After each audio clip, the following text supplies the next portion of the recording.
Ladies and gentlemen, welcome to The Crossover. Starring Josh Johnson and Chris McGill. Featuring Christina Thorson. And of course, you, the Instagram live chat. Now, sit back and enjoy this week's edition of The Crossover. Powered by Card Ladder. What's up, Josh? Yo, what's up? Why you gotta be mean to the Oilers? Come back. No 3-0 comebacks this year. That's my rule. Oh, come on. I want the Oilers to win. Yo, I'm only gonna watch Game 7 because they came back. Yeah, I watched Game 6 today. How'd it go? Offsides call. Oh, what's offsides? Exactly. I don't know either, but Rodman was trying to say Hola putos. That doesn't Bitches. sound very nice. That's not I nice. thought he changed my name from Hoj to Hole. Dang. I think he's been having the non-water version of these. Yep, and he's probably got a cigar out, beat her up. Yep. We have to root for the Panthers because no Canadian team has won since '93, and America rules. Ah, I'll buy that. I am rooting for the Oilers because I only know one player on any team, and that's why. nice. That makes sense. Did he score tonight, McDavid? I don't think he did.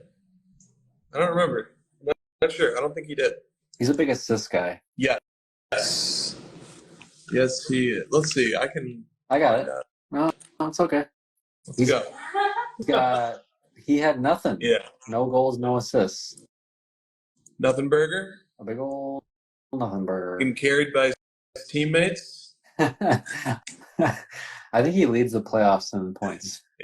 I think he's got like the fourth most points ever in a playoff. So is this you walking that back? I'm standing on hate. Tatum game. Game 7. I love it. When is that? I'll watch that. Monday. I'll watch that shit.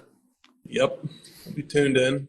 Yeah, hockey may end up surpassing WNBA in the rotation here. It's gonna be close. I mean, Game 7 of the finals is like if you can't get me to watch that, then Yeah. I got no shot. All right. Let's get this show on the road. All right. Welcome everybody to the Crossover. Today's Friday, June 21st. And we start off with mail days. I actually have two. Nice. Let's see it. I got nothing. All right. So first one is not quite a mail day. We pulled the Scoot Henderson out of 49 from a box of the new Optic basketball. Is he wearing a long sleeve shirt? He is. All right. Could have been worse. But and then this came in from Australia in just 2 days it took to get here. All right. And this is the 2023 Select Courtside True Black 1 of 1. And for the True, the player's Jokic. And for the True, they used, for the first time ever in a basketball product, to my knowledge, the Black Finite, which I love in football. Sounds sweet. Is Courtside still the top one? I guess so. Although this year they introduced mezzanine, and the way that it's tiered out is they have concourse, premier, courtside, and then mezzanine is the last one to come in the checklist. Which but the mezzanine seating isn't better than the courtside seating. So I don't understand the order. I'm Googling mezzanine seating. Isn't that like the middle-ish? Yeah. Yeah. Yes. Because mezzanine is more in the context of like an orchestra. Right. Got it. Yeah, it's like balcony or when you go to the theater. Yeah. They're really stretching the boundaries. Yeah. No. We got a question today about something that I had to look up. The question was from Heat Collector. He said Panini is releasing Prism Deca for basketball, and I had no idea what that was. And so it's celebrating 10 years of Prism, but Prism is 11 or 12 years old now, and it's the fourth Prism that will have Wembanyama rookie cards. They had Prism Draft, they had regular Prism, they had Prism Monopoly, and now they've got Prism Deca. Yikes. Oh, Eddie, you might want to leave. You're not going to like some of the things that get said tonight. All right, we'll get to that. I got though. the index ready to go. Let's go. All right. Oh, I can't show numbers. Eddie doesn't like numbers, so I'm in a pickle. I might have to just. He likes them now. I've seen more numbers on his stories than ever before. Yeah, it's true. Well, when the numbers are in his favor, he likes them. Yeah. All right. And do we have any announcements? Any updates to Card Ladder or anything? Do we have any of that? You might have to tap in. No, you got to be invited in. Actually, that's how that works. No. No. All right. Then let's get to some topics here. And we had a pretty neat organization of topics for today's show, which I'm happy about. They organize themselves pretty nicely. And the first topic is NBA. And the first question comes from Jose, JGP45, who said, can we talk about flippers jinxing NBA stars Luka and Tatum? And I think he's referring to the Kaboom Greens being acquired of both those players prior to the finals, and then neither player really had things pan out in their favor. So, the flipper gets left. The question was like asking the values of both guys going down. Is that what it's saying? Yeah, well, I just think he's saying like the Kaboom Greens were ubiquitous for a few weeks there with high asking prices, and Tatum loses Finals MVP to the worst Finals MVP in NBA history by player efficiency rating, and Luka obviously got blown out in 5 games. So I don't really have an answer for this one. Sure. It's good from Jose. All right, next question here from I3388, who I believe is a Jaylen Brown collector who should be riding very high right now. He's got I think he has the logo man, right? Yeah, he should be riding high right now. How does Boston winning affect the prices of Tatum, Brown, Luka, and Kyrie? Oh, want me to pull it up? Yeah, pull it up. Because I feel like people ask this question just to like people to give the takes of like, oh, Tatum and Brown went up and Luka went down. Like just a really boring one player won and the other lost, and that's how it goes. It doesn't really work like that. Right. And I think this show is, oh my God. You want Let's just do them. Let's just get all four. Let's go. Well, I haven't seen the Tatum one since yesterday, and it's gone down a lot. Yeah. Okay, so since yesterday, it's gone down about 20%. Yeah. It got hurt by a few sales on PWCC last night. Oh, and it's not like we're not tracking enough. We are tracking 256 Tatum cards, and this is last night. I don't know. Is that coming through on the screen, or is it blurry? Nope, that's clear as it gets So right there. The last 2 weeks, Tatum is down 33%. So basically, since the start of the finals. All right. Let me do the other ones. Luka. Let's see Luka. How do you spell that? With a C, I think. Okay, so Luka's. I'm doing again 2 weeks. He's down 5% in the last 2 weeks. Yep. Which makes sense. Like he had a little bit of a hype there. Western Conference Finals look good. All right, so what do you think is going to happen with Brown? I think Brown is going to be up. Yeah, he's up a lot. Yeah. He's up 14% in 2 weeks. Yeah, well deserved. Have you? Yeah. What have you seen? Like I saw his Emerald out of 5. So what have you seen? Yeah, no, I've just seen his more of his entry level cards, his Prism PSA 10, etc. Jumping up in price considerably, and it makes sense. Like there's a lot of people I think who are getting introduced to Jaylen Brown as the face of the Celtics for the first time, and I think when he won the Eastern Conference Finals MVP that was like a signal to some people like, hey, is this just a flash in the pan, or is this guy kind of taking over as the main player on this team? And then when you win finals MVP, and a lot of it is credited to your defense as well as, I think the biggest play made in the finals was there's about a minute left in game 3, and Luka had fouled out, so Tim Hardaway Jr. was in the game, and Brown absolutely cooked him, and he made a sweet fadeaway that iced the game. I think that was, and I think he had the biggest game in the Eastern Conference, the biggest shot in the Eastern Conference Finals too, when he made that 3 in game 1. So, well, when I think of like the top 5 like momentum plays of the series, I think all Brown. He had the block in game 1 when like someone missed it and then they went back up real quick with it again. He blocked it again. You remember that one? He had the block on Kyrie. He picked Luka one time for a fast break dunk, which I thought was a big play. That fadeaway. He had a couple big corner threes when the games were close. Like he had the 2 monster dunks in the paint. Oh, just absolute like monster dunks. The dunk in game 3 came right in the middle of their run in the third quarter, and it was just like watching all the air get pressed out of a balloon in the arena when he had that dunk. That was.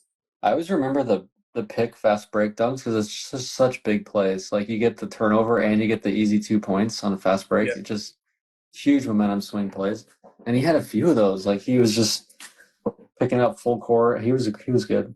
He was good, man. He was what people think Anthony Edwards is. Maybe not as much scoring, but all the other stuff. Being a legitimate 2-way player, he had it, and his plus minus for the finals was plus 14, which was better than Tatum, who was a plus 6. And you could just kind of feel that. You could just feel the Jaylen Brown minutes were more of the inevitable minutes. And then you had Luka, who was a plus 7, who Luka actually won his minutes to a greater extent than Jason Tatum did. So it was Jaylen Brown who kind of that's why I think his cards have gotten new interest, is because I think a lot of people were introduced to him for the first time. I think that the card thing is how everyone performed relative to their expectation going into the finals. And I think the expectation was, if you look at the finals MVP odds, I think Tatum was like minus 120, which was basically like the Celtics themselves were already favored. So people were just basically predicting he's going to win finals MVP. And Brown was quite a bit down. And so the fact that Brown won finals MVP and Tatum didn't, one of them exceeded expectations, one of them dipped below. Yeah. Yep. I completely agree. And like, look, I mean, it's these moments where I feel like somebody has to champion the underdog who outperformed their expectations. And, one of the most annoying narratives to come out of the finals, as it was like veering towards becoming obvious that Jaylen Brown was going to win the finals MVP, was that, well, nobody really cares who wins finals MVP. Jason Tatum obviously doesn't care if he wins finals MVP, and Jaylen Brown doesn't. What's that? Oh, he cares. The camera went right to him when they announced it. He was like, "No, I'm good." Dude, how can you not care? How could that's like one of those infuriating moments of sports gaslighting, when all the journalists who are kind of like close to the team, they're in the locker room, they don't want to say anything that's going to get back to the players and piss them off. And all the journalists on the team are just like, well, these guys just want to win as a team. Yes, they do. I'm not saying that they don't. Of course they do.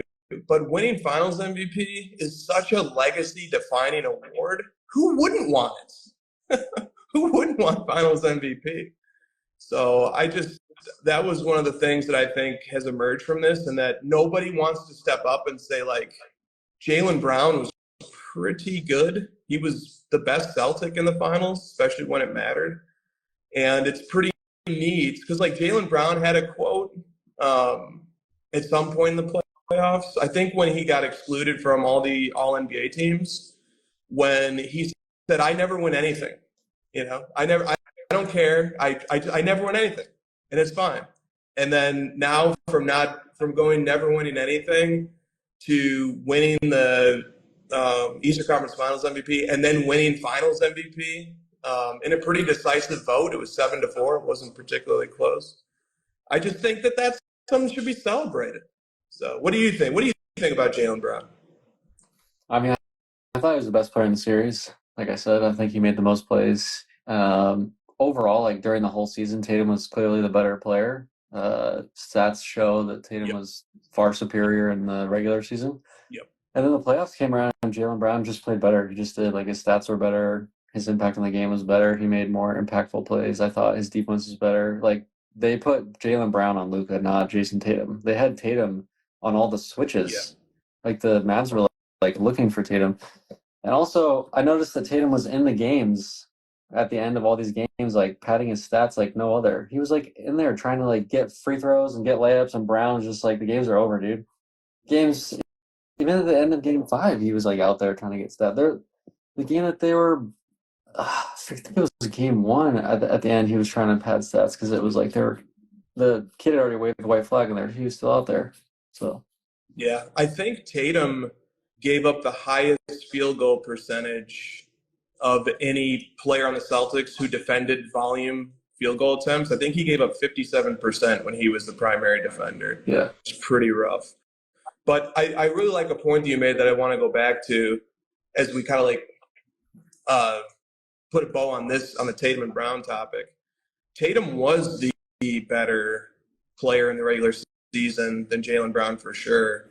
And Tatum, is consistently, when you look at the advanced metrics, BPM, PER, and win shares per 48, he's consistently top 15, top 12 level player. And he has now made 3 straight All-NBA first teams. And so for Tatum, there's a narrative here for Tatum where he takes the pain of losing Finals MVP to his teammates, and he gets even better. And he comes back even more aggressive next year. And he makes it – he adds another level, another element to his game. I think that there's a path where that plays out this way. So I do think that, he still is the best Celtic over the larger body of work. But you have to tip that hat to Jaylen Brown. I mean, winning Finals MVP, there's only been a handful of people, a few dozen people to ever win that award since it began in 1969. And it's a pretty neat honor. So do you have anything else on Tatum and Brown? And the numbers speak for themselves, dude. Like, Brown played better. Tatum was cringe and awkward as fuck and all of the post-game stuff. And people are like, this guy's weird. His stuff is down 30%. Brown's up 15. I don't know what else to tell you. Yeah. All right. JC2 Collects would like to know, is Jason Kidd still the worst coach ever? Yes. Or is he just the worst coach of the last 10 years? And so rather than a layperson like myself commenting on this, I'm going to bring in one of the great YouTube personalities to emerge. Look at this. Look how simpatico we are. Let's go. Yeah. All right. I just need 15 seconds here. I was ready to go, man. just give me 15 seconds with Mr. Awful Coaching, and here he's up here. This Mavericks coaching staff cost them this series. Josh Green, the help is in the middle of the floor. Flip your hips and force Tatum into that help. So Derek Lively's actively letting Tatum go away from that help. Oh, and an atrocious gamble.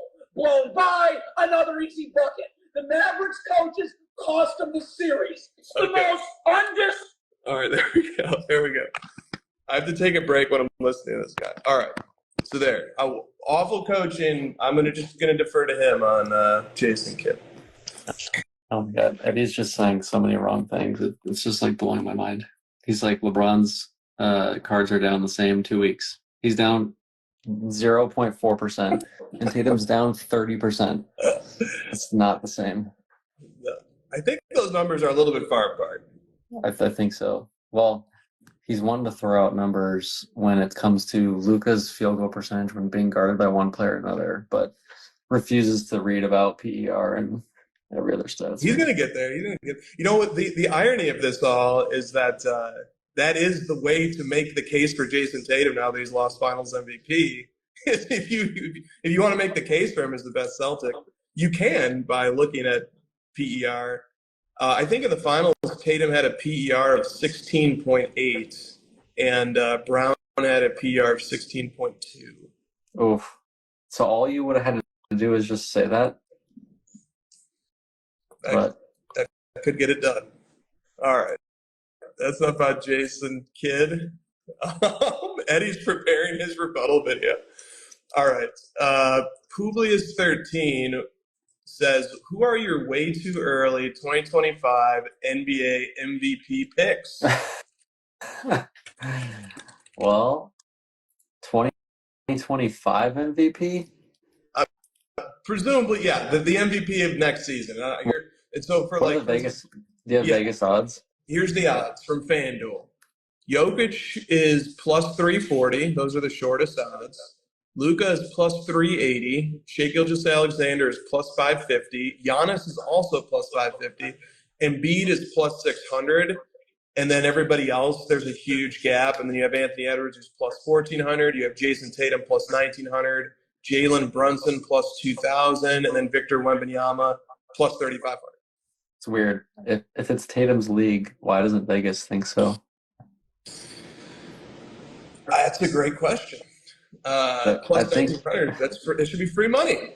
I think if it's your league, you should be the MVP favorite, but maybe I don't know what that means. I'll give some takes on MVP odds here. I don't think it's going to be Jokic. People are just going to get bored of it, or what? Yeah, people are going to get bored of it. And as much as people regretted not giving him the MVP last year, I think there's a sense of regret with giving it to him this year because he went out in the second round. Fair or not, I think that cuts both ways. It doesn't matter though because it's the regular season MVP, not the postseason MVP. Right, but it does matter, I think, in terms of narratives. I don't think it's going to be Luka. I think Luka. So like the way MVP is voted on, it's a lot of like each team has a local reporter or two who votes on, and then it's a bunch of national media, some international media. And I just don't think Luka made many fans when he marched through the playoffs this year. Like for example, the Oklahoma City Thunder media just hate him. They are constantly torching him. Then you have Shai Gilgeous-Alexander. I think that's a sneaky pick at plus 550. I don't think he could do the same thing again. Yeah, we'll see. I think Edwards has absolutely no chance. That's lighting your money on fire. His metrics won't be anywhere near good enough. Giannis and Embiid are always threats, but with Embiid, you're betting on health, and with Giannis, you're betting on the Bucks winning the East. So nobody's gonna win. Yeah. So then you have Tatum at plus 1,900. He will have some momentum. I think he would have all the momentum if he had won Finals MVP, but he didn't. And so I think that hurts him a lot. Brunson at plus 2,000. He was like this weird underdog favorite towards the end of last year, and like he played at a really high level for the last 2 to 3 months. I think there's a little bit of value on Wembanyama plus 3,500. I don't think he'll win, but I think you could see that number get a lot shorter. What do you think, Josh? I'm going to give my preliminary favorite right now. I think it's Shai Gilgeous-Alexander. I was going to say Shai because I like his trajectory right now. I think he's improved statistically every season, so I think he'll do it again. Yep. And I think OKC is a pretty clear-cut like team on the rise. I mean, they jumped the gun, got the 1 seed, and got bounced a little early, but like Chet will be better. It'll be his second year. I think Jalen Williams will be better. The team, and in order to be in the MVP conversation, you have to be like a top 3 or 4 seed. That's just the way it works. But I think he has the stats. He's going to have the team. He's a pretty good bet. But I would probably I think it's probably going to be Jokic plus Doncic or the field is my guess. Like you put those two guys together and it's like 50-50, and then everybody else you kind of Yeah, hopefully. Luca will need to clean up his metrics a little bit. He'll just need to get a little more efficient because by the end of the season, he ended up with a second box plus minus. But it's like if you're going to play the way he plays, which pisses a lot of people off, you're going to have people complain about his complaining a lot. You really have to definitively own the metric argument. So I just think I think there's Jokic fatigue for sure, and I think Luka is not quite. I don't know if Luka will ever be the most efficient player. The dark horse that I love, and I didn't even see him when I was scrolling. I had to scroll all the way down to get to him. I love Tyrese Halliburton at plus 12,000. Tyrese Halliburton in the first half of last year was in the top 3 of the primary advanced metrics that I like to look at: PER, win shares per 48, and BPM. And then his performance fell off a little bit throughout the end of the season, but he still ended up the top 6. So I think Halliburton is a really nice dark horse at plus 12,000. The only other name that you didn't mention, which is I don't think he'll win, but it's going to be a fun story, is Ja Morant just coming back. What's he going to look like? I think people forgot the Grizzlies even existed, and rightfully so. They've basically been out of the league for 2 years. But they were good prior to all this craziness. They were the 2 seed. He was I think he was top 5 in MVP in one of those years. So Morant could be an interesting comeback story. I don't know if his 2 years off might be too long. No, it's a great point. Morant is plus 5,000. Yeah. I could see that number being a plus 750 a month into the season if the Grizzlies are ripping. There's also, you said it already, but there's also a chance where Wembanyama just comes in, lights the earth on fire. He just comes in and is okay, I've had a season under my belt. I've figured everything out. I understand how the NBA works. Time to cook. Yeah. Yep. I think there's also a massive appetite for an American player to get this award. Because it's been 5 or 6 years now. Because I guess you had 2 years of Giannis, you had 2 years of Jokic, you had an Embiid, and then you had 6 straight years. Yeah. I think that if there's any shot that an Anthony Edwards, a Tatum, a Morant, a Devin Booker, a Tyrese Halliburton, if one of these guys can even get into Rob Brunson, I think there's going to be some slant towards them. So, all right. From Corey King Cards, with J.J. Redick and LeBron James at the helm of the Lakers, will Chris Paul be joining the Lakers before July 4th? I have no interest in this topic. I'm depressed. Why? You're pissed? Kinda, yeah. I mean, I'd rather have Hurley. I'd rather have a real coach. So I saw a stat today that was of all the coaches that have been hired with 0 prior coaching experience, let alone NBA experience, Jason Kidd and are you going to prison? What did I do? Oh, whoops. Okay, Is that your mug shot? I put myself in prison. Sorry. All right. Jason Kidd, Steve Nash, these types that Derek Fisher, they just get the job. The only coach who's had any sort of success is Steve Kerr. There's just no track record of this ever working. I'm obviously hopeful about it. It's just weird that they had the podcast and all of a sudden he's the coach. It just feels kind of like some sort of weird favoritism thing. I don't like it. Fair. I don't love it either.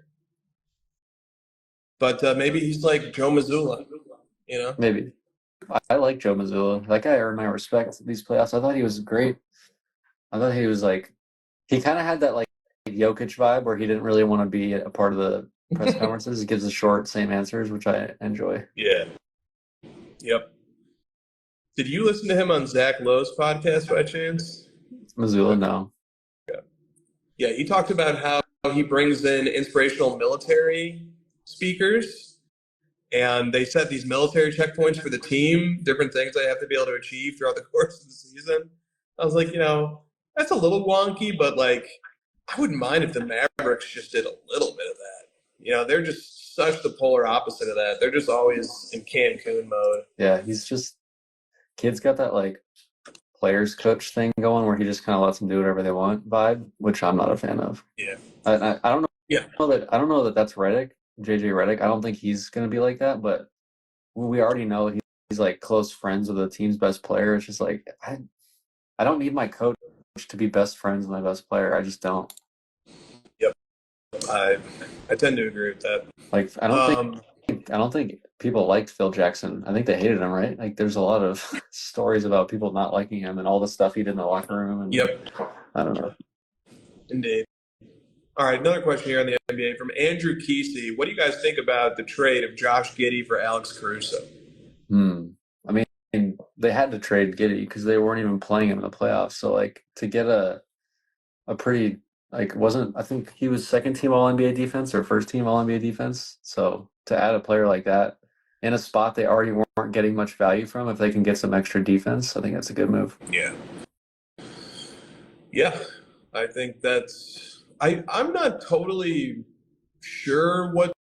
I mean, I understand that OKC needed to get rid of Giddey. I'm not sure that like adding perimeter defense is what was holding them back in the playoffs. I think like Lou Dort and J-Dub do a nice job of that, but maybe Caruso can like sort of carry some of that burden and let J-Dub save a little more offense, save a little more energy for offense.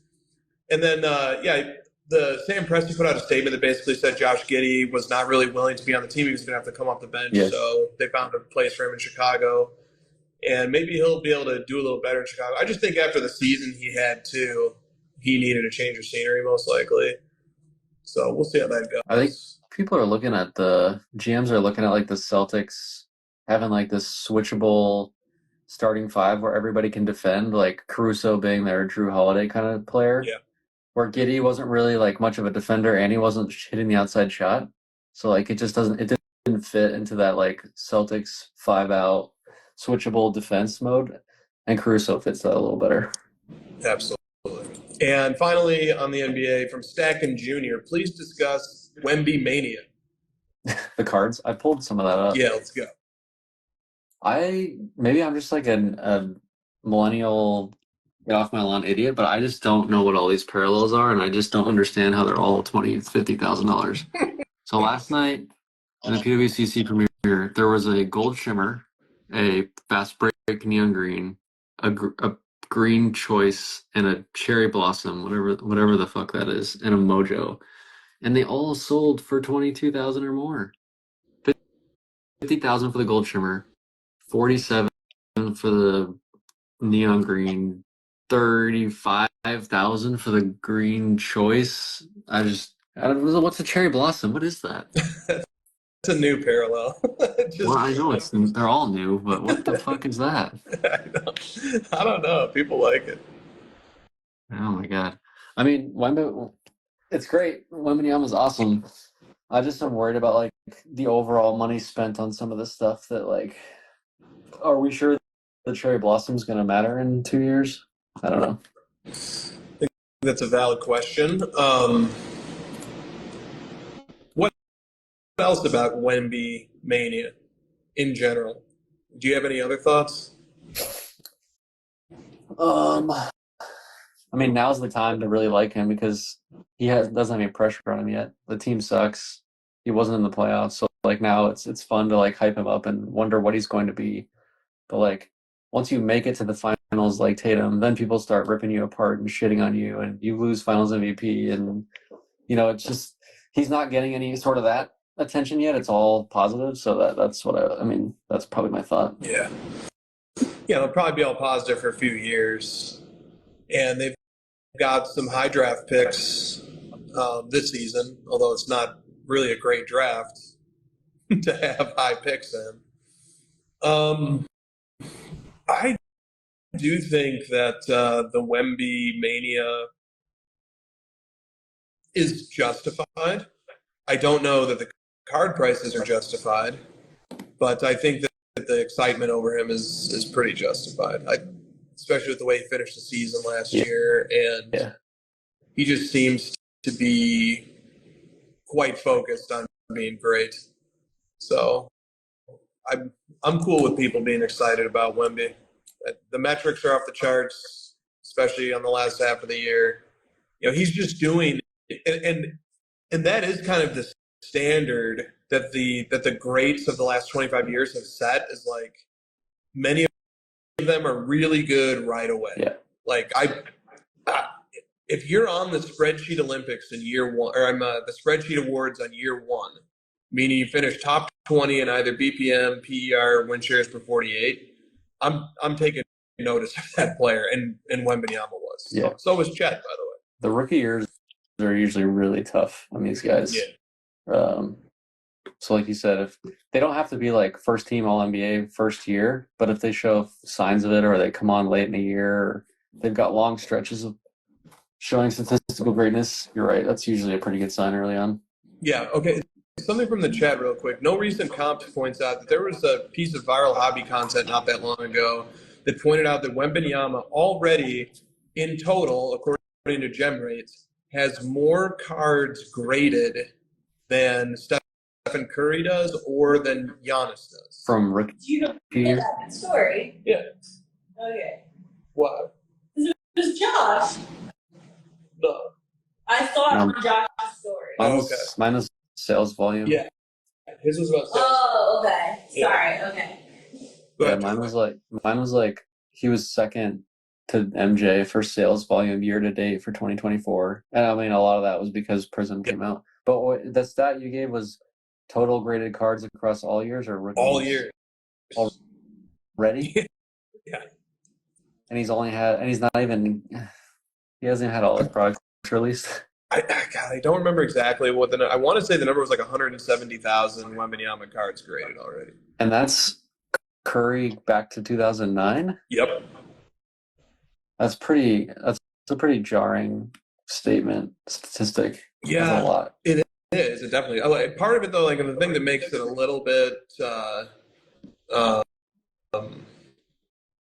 cloudy to think about is just that Curry and Wembanyama both took a while. I'm sorry. Curry and Giannis both took a while to develop in their careers, so there just wasn't that gold rush of grading their rookie cards during their rookie seasons. And also, Curry and Giannis just have way fewer rookie cards. Way fewer. Yeah, I mean, Victor's had his base Prism, just the one card, has been graded 21,500 times. Like he's probably had more cards graded for that one card, than like Giannis's rookie selection, just because there's not as many. Like Giannis's silver Prism is like pretty rare. Yeah. Let me look at the total population of the Giannis. Hold on.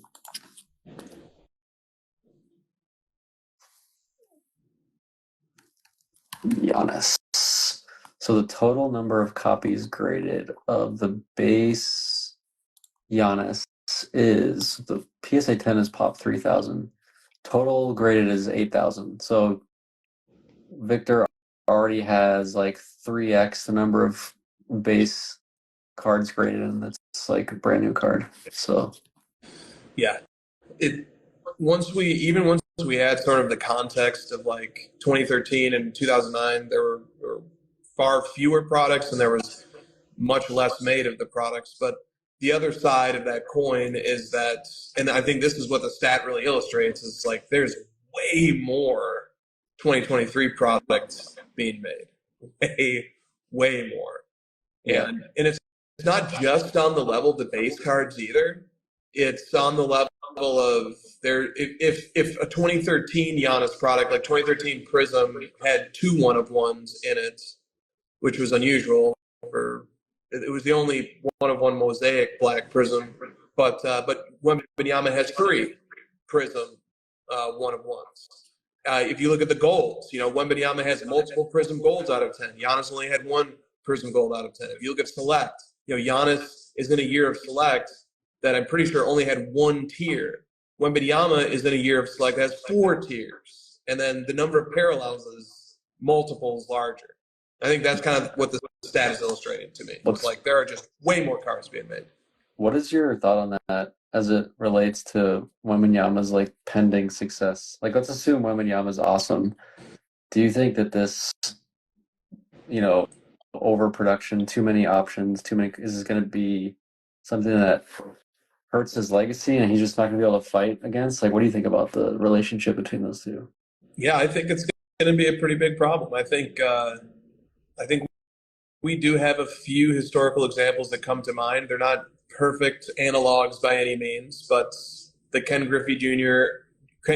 Upper Deck rookie, there were however many of those made, and not having a great rookie offering, or having a rookie offering that's just got countless cards in it is harmful to that player's card catalog and into their hobby stock.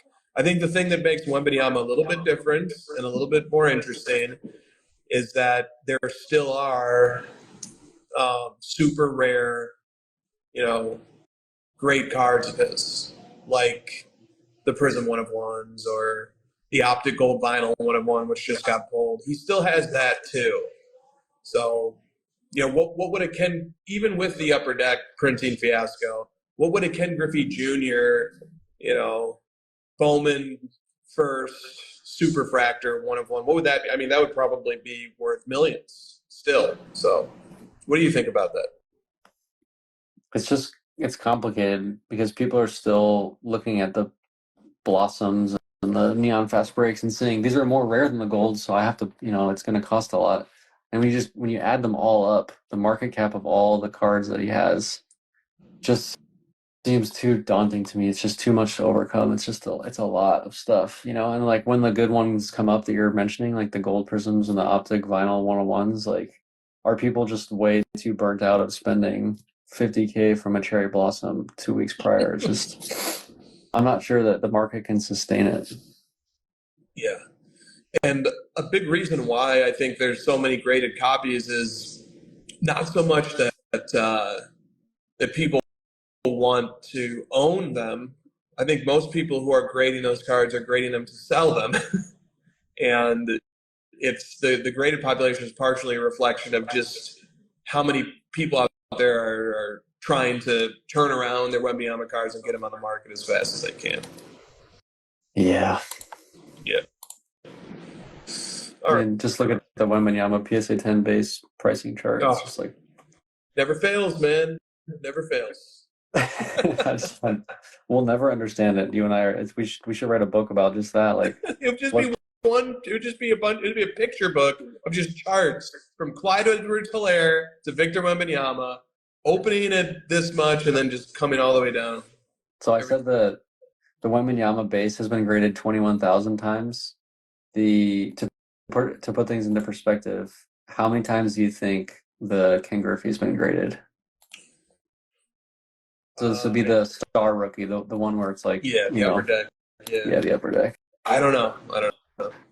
It's a lot more than 21,000. It is 167,000 times. Are you kidding me? So it's like, I don't think that Wemby will ever catch it. It's just so many cards. So like, to put it in perspective, just how crazy, and that card came out before grading was even a thing. So you had like a 10-year window of people just buying those raw and moving them around, and then they started grading them, and there's still 167,000 graded. So the amount of copies of that card that actually exist is like mind-numbing. Yeah, I think it's in the millions. I think it was. I saw it in a documentary somewhere. Yeah. So I think it's in the millions. Right.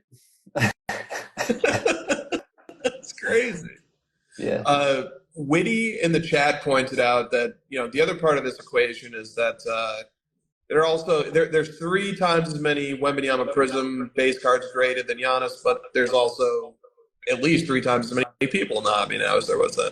Which the manufacturers are responding to demand. The manufacturers are not going to print these mountains more of cards if nobody's buying. They're trying to meet the demand. How much of it is this? They're meeting the demand of the wax that they need to sell and the cases they need to print, and then just like scaling the percentage of Wembanyama cards that show up in any given box, and that's just the number, right? Yep. Yes, it is. Like, well, we need to print 10,000 more boxes, so we need 10,000 more Wembanyama base cards. That's how it goes. Yep. All right. Next topic here is eBay. Okay. And I'll just read both questions together. First, from Jam collectibles, let's discuss the new eBay rules. And from Wookie Hunter, Jeff, he says, is eBay's upcoming new auto pay feature good for the hobby? And I think one of the sources of this information about the eBay auto pay comes from PC Sports Cards, who made a post 2 days ago that says, we will be running an exclusive 1-week auction integrating eBay's brand new auto pay feature. This will be the first auction of this type, and we can't wait to see how it goes. And the requirements of the auction is that the cards must be in between $300 and $1,000 in value. So is this kind of similar to when you put an offer on a card through eBay and it basically is like prompting you to say, hey, if they accept this, we're going to charge you, and here's your shipping address, it's going to finish? Yeah. How would that work if there's like 10 seconds left in the auction? Like, I don't know. you're putting your bid you're trying to snipe with 10 seconds and it's like, hey, is this your address and your credit? It's like, I don't have time to, I have to bid. Yeah, I guess you better get that early bid in so that you can confirm earlier. I don't know. Yeah, I'm worried about, that's the only, honestly, that part's the only one I thought that might be a downside to this. Other than that, it seems fine to me. Yeah. Yeah. The idea here is that this will put a real dent in shill bidding. Okay. Yeah, I think that's what's at the heart of this, is trying to address that problem. And I do think this solution makes sense, right? Like, practically speaking, how are you going to bid on an auction and not pay for it if you have to pay for it? Right? Yeah. So that makes sense, but I wouldn't look at this as a silver bullet that solves all shield bidding, because there are other types of shield bidding. There's shield bidding that involves somebody who has no intention of paying bidding up other people who do intend to pay, because you can make the minimum increment bid and push up another bidder until you trigger their maximum bid, and then you back off. And so this isn't going to necessarily solve that. Because you can say, yeah, I'll pay and I confirm my payment method, but you're never going to pay, because you're never going to allow yourself to become the highest bidder. You're just making sure you're always the second. You're just pushing up the first highest bidder. Right. And then there's also, I don't know how you solve the issue of the more sophisticated fraudster who goes to the local grocery store and buys a $50 debit card and just uses that to verify their eBay, their dummy eBay account, and then wins a $5,000 card. Oh, sorry, my $50 debit card from the grocery store didn't have sufficient funds. Whoops. You're giving out too many good ideas. I don't think you're giving too much credit to the sophistication of this hobby. Probably. And maybe there's a way to solve that. Maybe there's somebody in the code of those gift cards that won't, I don't know how that works, but all this stuff is so gross to me. I'm still in like the caveman mindset of like, I got my paycheck from work and I want to buy a card to add to my collection, and this is what I'm willing to pay for it, and I will buy it. Other than that, like, I just don't understand. But we have to cover cases for the lowest common denominator, which are all the scumbag shit fucking mouth breathers we have in this hobby. Yeah. Yep. And I'm glad that it's being rolled out with beta testing, and we can see if any problems arise. Yes, I'm a big fan of that. Let's start with a single auction. See how it goes. Exactly. I had a problem when I was bidding on an auction a few weeks ago, and at the last second, I tried to make a bid, and it said, you're not verified to bid this amount. You have to verify your account. And I was trying to place a snipe bid, and I just couldn't do it, and I lost. Yeah. So it's good to like trial and error this stuff, and yeah. All right. I was hoping Nick. Okay. I'm just brewing up for like a rant on mouth breathers. So that's great. All right. Next topic that we have here is the National. So Christina's PC sends in a question. I think her first or one of the first, and her question says this: will you please discuss national prep? Oh boy, what You is know, this? what do you think Is this this is? that the This phone charger, the portable charger? this is a portable phone charger, and this begins and ends my That's your advice for the prep? next. Yeah. Phone charger and comfortable shoes and deodorant. Big three. Yeah. No, And those come with portable a, phone chargers are amazing. it's always good to have a list of your wants. Your want list is good. Don't forget that. Want list is helpful. Yeah. Yeah, there's something about the hobby for me, probably for others too, where I can take a disciplined professional approach to doing like professional things in my life, and then just that part of my brain completely turns off, and I just turn into the gingerbread man, just walking into the show, and I just have no idea what I'm doing, and I just no forethought at all, just brain waves, just flat, not just completely turn into a useless person. Yeah. I think that's pretty decent advice though. Like just go to the show and just wing it. Yeah, yeah, winging it exactly. You're not I promise you you're not gonna, die. You're not gonna die there. You'll be fine. You won't get lost. You'll be fine. Right. Yeah, and it could be more fun that way, I guess. It's not a third world country here. You'll be fine.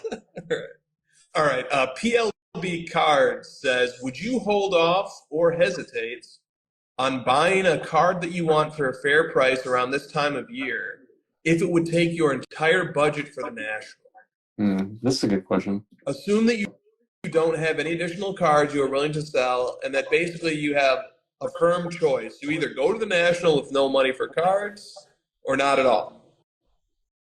Did he clarify like where this card lines up in the rankings of? No. Is it like a Mega Grail or is it just another card? Or No, that's a Elite great to- question. Yeah. That's a great question. Because if it was like a top 20 card or something, let's just say, then I probably would rather, for the sake of this discussion, I'd probably rather have some money to have some fun at the National, personally. What do you think? I am more on the side of go with the card. But if it's not a high enough ranking card, if it's a card that like you'll have another chance at a year from now, 6 months from now, I would probably say go with the National. But if it's a close call, I'm more of a go with the card. Go get the card. And like It's a one-on-one. especially if the situation is like you're going to be at the National and you just won't have any money, fine. If it's to the point where like you can't even go to the National anymore, that makes it a little more painful. Yeah, I took the question as like, if you do this, you're basically going to go to the National and just walk around like a zombie, which for you and me is fine. Yeah. But I was kind of answering on the whole of like, that might not be enjoyable for everybody. Yeah. Yeah, that is my National experience. That's what I'm hoping to get out of it, is that there's no like pressure to have to actually buy anything, and I can just sort of like zone out, like you said, because we do so much with cards all the time, every day with card letter and everything. It's like the National, I don't know if it's the same for you, but it's kind of more of like the social removal of pressure. I can just hang out and look at cards and stuff. I'm not like I'm not putting any pressure on myself to like find the grail and piece it together and sell other cards and make it all happen in those 3 days. So I know a lot of people do, and they put their year around that trip because of that, and I totally understand that. Yeah. All right.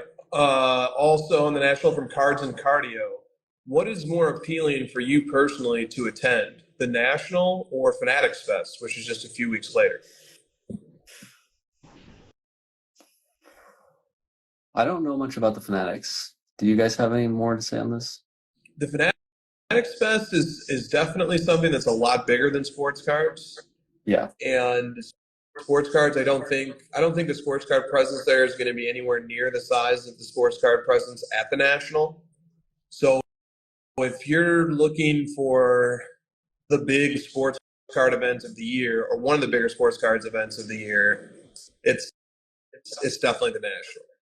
Now, if you're looking to do some networking beyond just the sports card realm, and I think like all the leagues, all the Fanatics partners are going to be there in some capacity, and there's going to be panels and stuff talking about the business of these different sports. And it's in New York, which is a more desirable location, generally speaking, I think, to visit.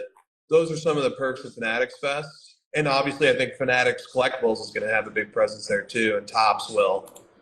So I think those are some of the pros for the Fanatics Fest. The Fanatics Fest is more of like a sports cultural thing, right? Yeah.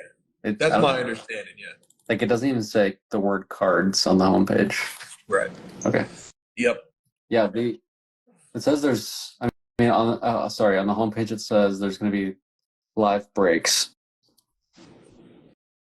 So, I mean, that probably like tells me what I need to know. It's going to be more of the like experience and the fandom and breaking and excitement around it. Yeah. Yeah. I just think that the thing that makes the National so appealing is, to most of us, like, is the ultimate, card head event. Yeah. We're just a bunch of other people like us, and we're all just wheeling and dealing and going to trade nights all night and, looking for grail cards and just having lunch and dinner and just everybody's there. And I think that's just a really different experience than what Fanatics Fest is going to be this year. Yeah. The Fanatics Fest kind of looks more like it's maybe like a nightclub scene kind of thing. Okay.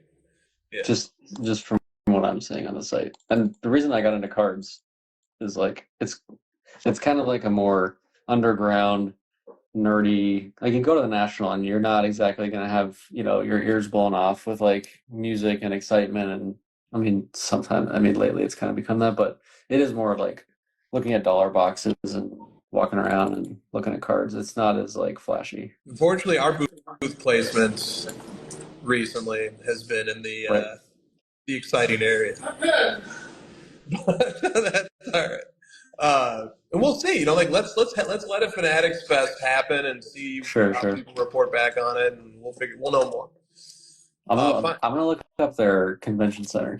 Go to the next question. I want to Google this. Okay. The Javits Center, I believe it is. All right, and the final question of the National is from the DWeez, Mr. Jeremy, who says, "Where is the 3-on-3 basketball game going to be happening in Cleveland?" So I don't know. We don't have any challengers, and if we make the requirements to play us that you've never lost to us previously in a game in which you scored 0 points, I think that rules out a lot of people. So I don't know who we're going to play.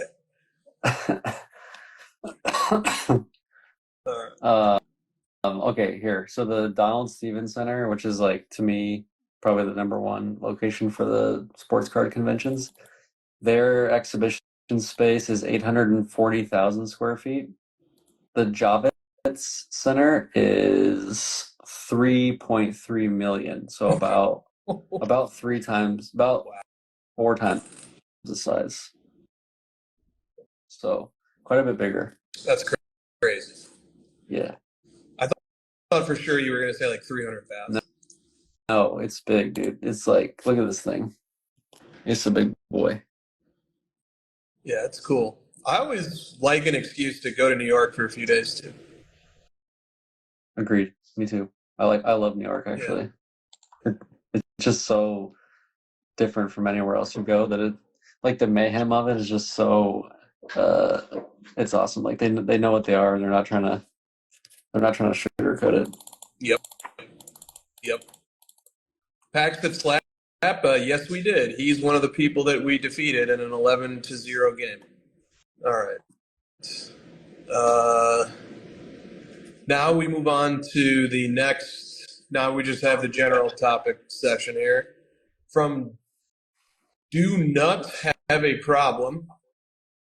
Why can't card prices just go back to 2020, 2021? So we want them to go back up?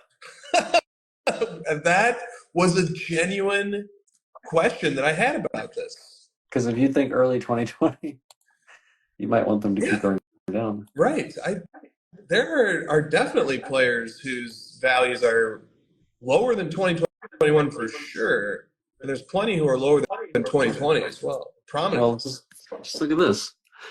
May of 2020, the card ladder index is 6,700. Today, it's more than double that, like 13,000. Yeah. All right. So if the question asker is seeking a return to like first half of 2020 prices, then half off of what things are now. Well, this is like kind of my main rant, which is like there's just like a ton of content and stories, posts, everything like desperately trying to move prices upward with any sort of narrative possible. Even like, yeah, who cares? Tatum lost Finals MVP. His card prices need to double immediately, right now. He won the championship. I need his card prices to double. Here's what he did. Tatum is him. He did this. He did that. Here's his stats. Here's a link to my auction. Why are you not bidding up my card? It's just like it's so over the top, desperate. And this question gives me those vibes of like I need these prices to go to 2021 right now. Get your bids in. And I just am like so sick of that content right now. Yeah. I don't understand it. Yep. Do you get that vibe? Am I off base? No. There's a portion of content that I see on social media that's just the whole name of the game is just like waiting for the moment that they can instruct their followers, now's the time to go bid on my cards. Like It's like you're trying to convince someone to do the opposite of what you're doing. Yeah, that's always the struggle that I have with that too. Like I just that logically doesn't make any sense. Like this guy's the best. You gotta buy his cards. It's way underpriced. Also, I'm selling it. Right. I'm doing the opposite of what I'm telling you to do. Yeah. I received an eBay offer today on a card that was on my watch list. And let me just read it verbatim just so I don't mess it up. And so like when a seller sends you an offer, it comes with a message. The seller can give you a message along with the offer. And here's what the message was. Is this even if it's a bulk? Because they can send that offer in bulk. It doesn't have to be a one. Yeah. Okay. Yeah. No. This went out to everybody who's watching. Got it. And the message was, so there was a $25,000 discount off the asking price of the card. Dude. Yeah. Free money. And the message was this: taking the card off eBay in 24 hours, then it is off to hiding. And it's from like a 100% guaranteed flipper who was definitely not keeping it in hiding forever. Yeah. But now it may go into hiding. For a week. Yeah. So, it was just, there was a lot of, this was like, goes back to the very first question of the show from Jose, which was like, did dealers and flippers curse Luka and Tatum by just like being a little too eager to make a shitload of money off of their cards? Well, sorry, am I interrupting? No, go ahead. Well, I was gonna say like, you could easily draw out the scenario where the person you just described is buying up Jason Tatum RPAs in like round 1 or 2, thinking, dude, the Celtics are definitely going to win this championship. This is my bet. I'm going to buy Jason Tatum RPAs. After they win, I'm going to sell them. I'm going to make a bunch of money. But because there is that flipper mindset of what I just said, all the flippers are thinking the same thing. They're all bidding each other up and paying more than what the card is worth, 25, 30% over. Then when the actual event happens, they all are going to sell at the same time. The supply is going to increase, and the people that actually want those are gone because the event is already finished and nobody cares anymore. And so the price actually goes back to what it was and normalizes, if not goes down, because of the giant increase in supply. Yeah. Yep. And like for those of us who just want to collect cards of that player for the long term, it's really frustrating to have to choose between either like getting into a bidding war with a lot of dealers and flippers who are just bidding against themselves for the right to try and sell you the card for even more, or just like hold off and wait and hope that their attention zeroes in somewhere else, and then hopefully the card will still be available at that time, or you just wait for the card to make its way through the flipper's vortex until it gets passed around enough times and finally gets back to you. Yeah. Yeah, it can get really annoying. So, all right. Next question here from Iowa Dave Sports Cards. Is $31,000 for the Scottie Pippen 1998 Ultra Masterpieces 1/1 the price that you expected? Was it more or was it less? And why? I'm always amazed when anyone pays more than $1 for Scottie Pippen cards. Just kidding. So this is the card in question, the 98 Ultra Masterpiece 1. This is the purple background one. Yep. This was, you would say this is one of the more desirable ones, right? Right? Because the purple background is unique. It's only the purple on the Masterpiece. Absolutely. 31,000 for a Pippen card is a lot. So, I mean, I didn't exactly have like a prediction in mind, but let me look at so a green of Pippen sold for 156. His Gem Master, which is a much nicer looking card, sold for 86,000. And then after that, it's cards with MJ on it, like duels of MJ and stuff that sold in peak in 2021. So you could say this is like the third highest sale of a Pippen ever on a single Pippen card. Yeah, it's a ton, man. Like, it's also a very special card that there were not many one of ones from the main brands off of base sets in the 90s. Like, you do get these kind of like Upper Deck will have these subsets that'll have like 10 different cards and they all have one of one and stuff, but like in terms of the base sets of the main products in the 90s, which is like Skybox, Ultra, Flare, Metal, EX. In terms of those, there are very few one of ones of all of our favorite players from the 90s. So I understand the appeal of that Pippen card. Yeah.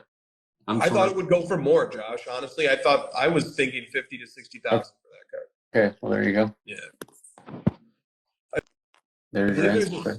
I believe the Dennis Rodman of that, the Dennis Rodman 98 Ultra Masterpiece 1/1, I think that sold for twice that. That sold for 81,000. Okay. Almost triple. And it's a horizontal one because Rodman's doing the diving thing that he does. Yeah. Rodman had a PMG championship sell for more than that Masterpiece. That's tough. Yeah, and a bunch of reds, stuff like that. All right. Timmy D 21 PC asks, yeah, that's good, right? That's pretty funny. Timmy D 21 PC asks, is the time between sales becoming the most important factor when you're buying and selling? The duration in between sales, is that becoming the most important factor?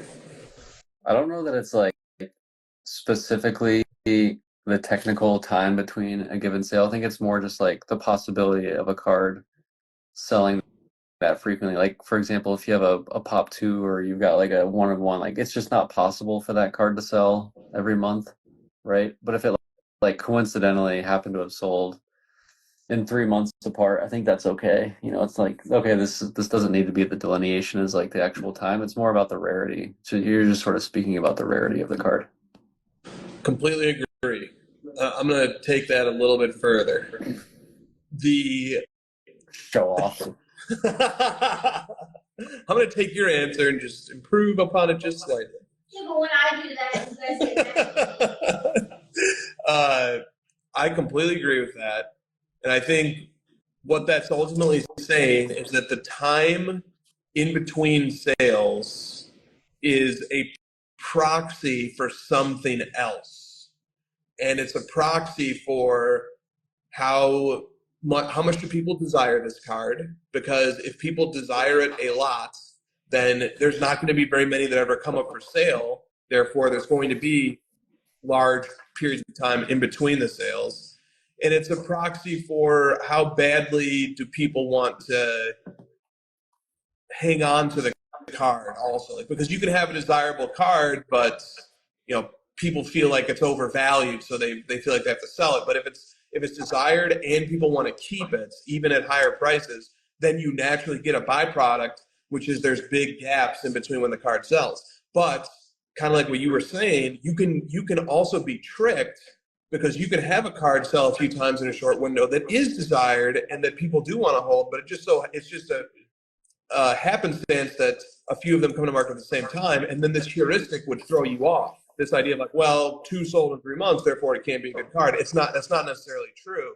And it could go the other way too.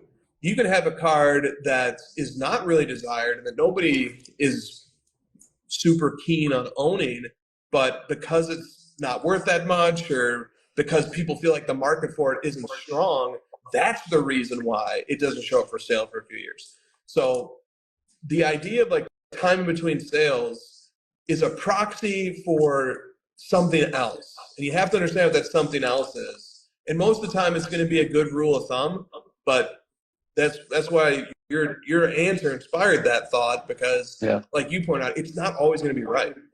Yeah. I like where you took that for sure. There's definitely a few cards.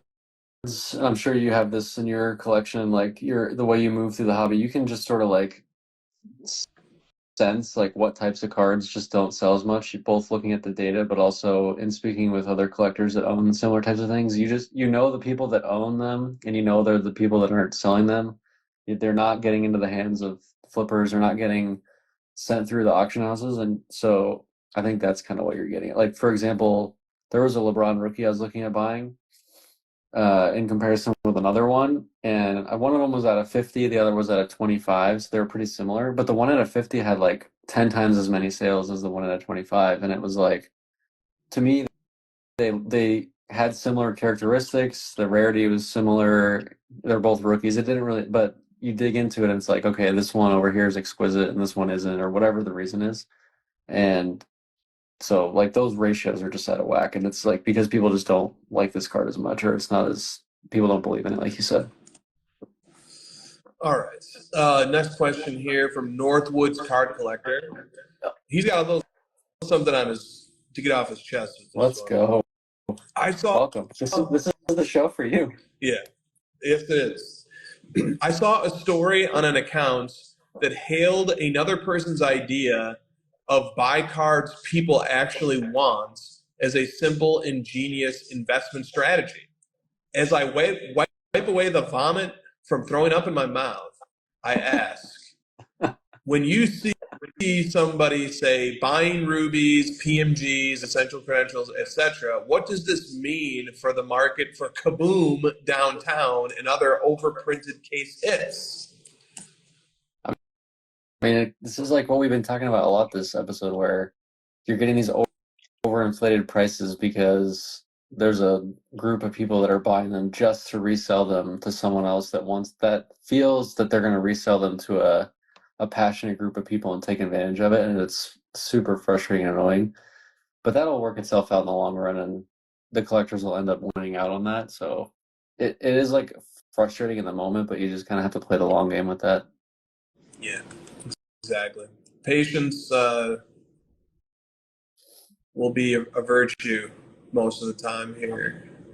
I just think like going back to the first part of this question, just this idea that like, hey, why don't we just buy the cards that other people want and like kind of hold them hostage, and then eventually we'll make money on it.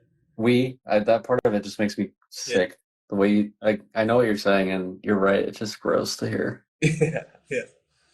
And but you know, one of the things about it too is that it does work. I mean, it's the theory behind the broker.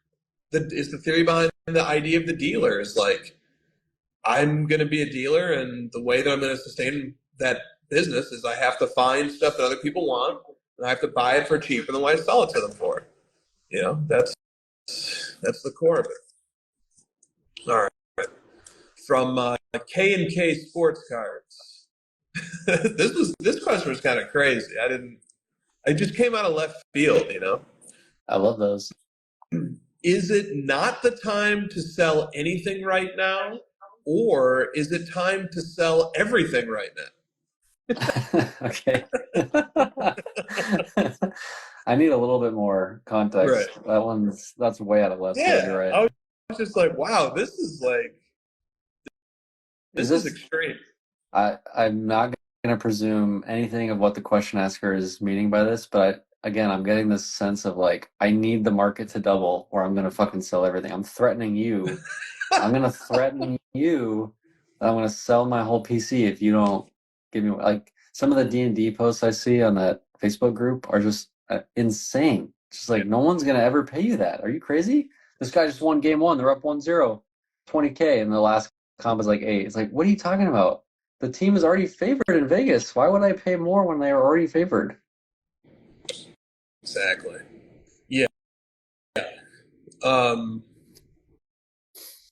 that's a good approach. I have no idea how to even begin to approach this question, honestly, because it's just so far out of my wheelhouse to just contemplate. Maybe now is just the time to sell all my cards and just be done, you know, because for whatever reason. Would that be your strategy though? Like, would you just be like, get rid of all of it all at once and just move on, or would you like hold on to a few for sentimental reasons, piece it out over time, like draw it out, or would you just be like, I'm out? You know, the smarter approach is definitely to piece it out. Right. And that's the more mature approach, the calmer approach, the rational approach. Okay. But I do kind of live on the extremes where it's like, if I enjoy cards and collecting cards and being involved in the hobby so much, and if I ever, and the only conditions under which I would sell my cards is if all those things stopped being true.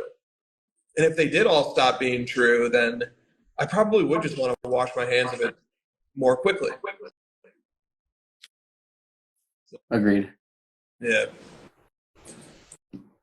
All right. From Heat Collector. Who are some players you might consider starting a PC with in the next few months? Patrick Mahomes. That's an evergreen one right there. That's the football's coming, and I'm like, God, all these other quarterbacks just like they all just like mold together into one mid quarterback. All of them. There's so many. Trevor Lawrence with his $300 million deal or whatever it was. Dude. We're just like a lot of them are good. Like Josh Allen's. I love Josh Allen. His stats are amazing. He's always near the top, but him and just everybody else just sort of like blend together. Mahomes has 3 championships, and all those guys have 0. It's just 3 you know, championships, 3 Super Bowl MVPs, 2 regular season MVPs. Like, this is low key turning into like a '90s MJ thing, where it's like, that's great. You guys are all MVP winners and first team All NBAs and All Stars, but you all have literally 0 championships. Dude, I don't care. I put the odds at any quarterback drafted since Mahomes or later to, at any point in their career, get to 5 combined MVPs from Super Bowl regular season. I put the odds of that at near 0. I don't know what else to say beyond that. So, Mahomes, Got Did you 5. get an Asia Wilson card? Dude, I learned a ton. Tell us. Okay, so first of all, um, the amount of WNBA cards is tiny. Like I set up my eBay save search. I went in card ladder shop feature. I'm like Asia Wilson. I typed in and put in parentheses all the different ways you can spell one of one, and it's nothing. I see like 1 or 2 Asia Wilson one of ones to ever sell, and there are 0 currently for sale. And I'm just like, how can this possibly be? So I go on Trading Card DB and I start looking at checklists, and I see that during her rookie year, if I remember correctly, there was only 1 WNBA product made the whole year. Oh. It was Rittenhouse. And then 2019 maybe had 1 product. 2020 had 1 product, which was WNBA Prism. And then eventually I think WNBA got to like, yeah, there's one of her Rittenhouse cards. This is her like only rookie card, right? There's a few different versions of it. There's a few different Rittenhouse in that set, but Rittenhouse doesn't have any one of ones, if I recall correctly. So it was just kind of like, well, yeah, I would like that card. So her gold vinyl from Prism is a 1-on-1? Yes. Yep. Just to further confuse you. Exactly. So, and it turns out that WNBA basketball, at most they have like 2, maybe 3 products in a season. Like I think that's where they peaked. Yeah. And so it's like, yeah, she has like nothing. She has like no cards at all. No. Yeah. So it just took all the wind out of your sails. Yeah. And there was also, and even like, so I started asking some people, has anybody seen her first year Prism 1-of-1? Like, because that's a card that I would like to go get. No, nobody's ever seen it.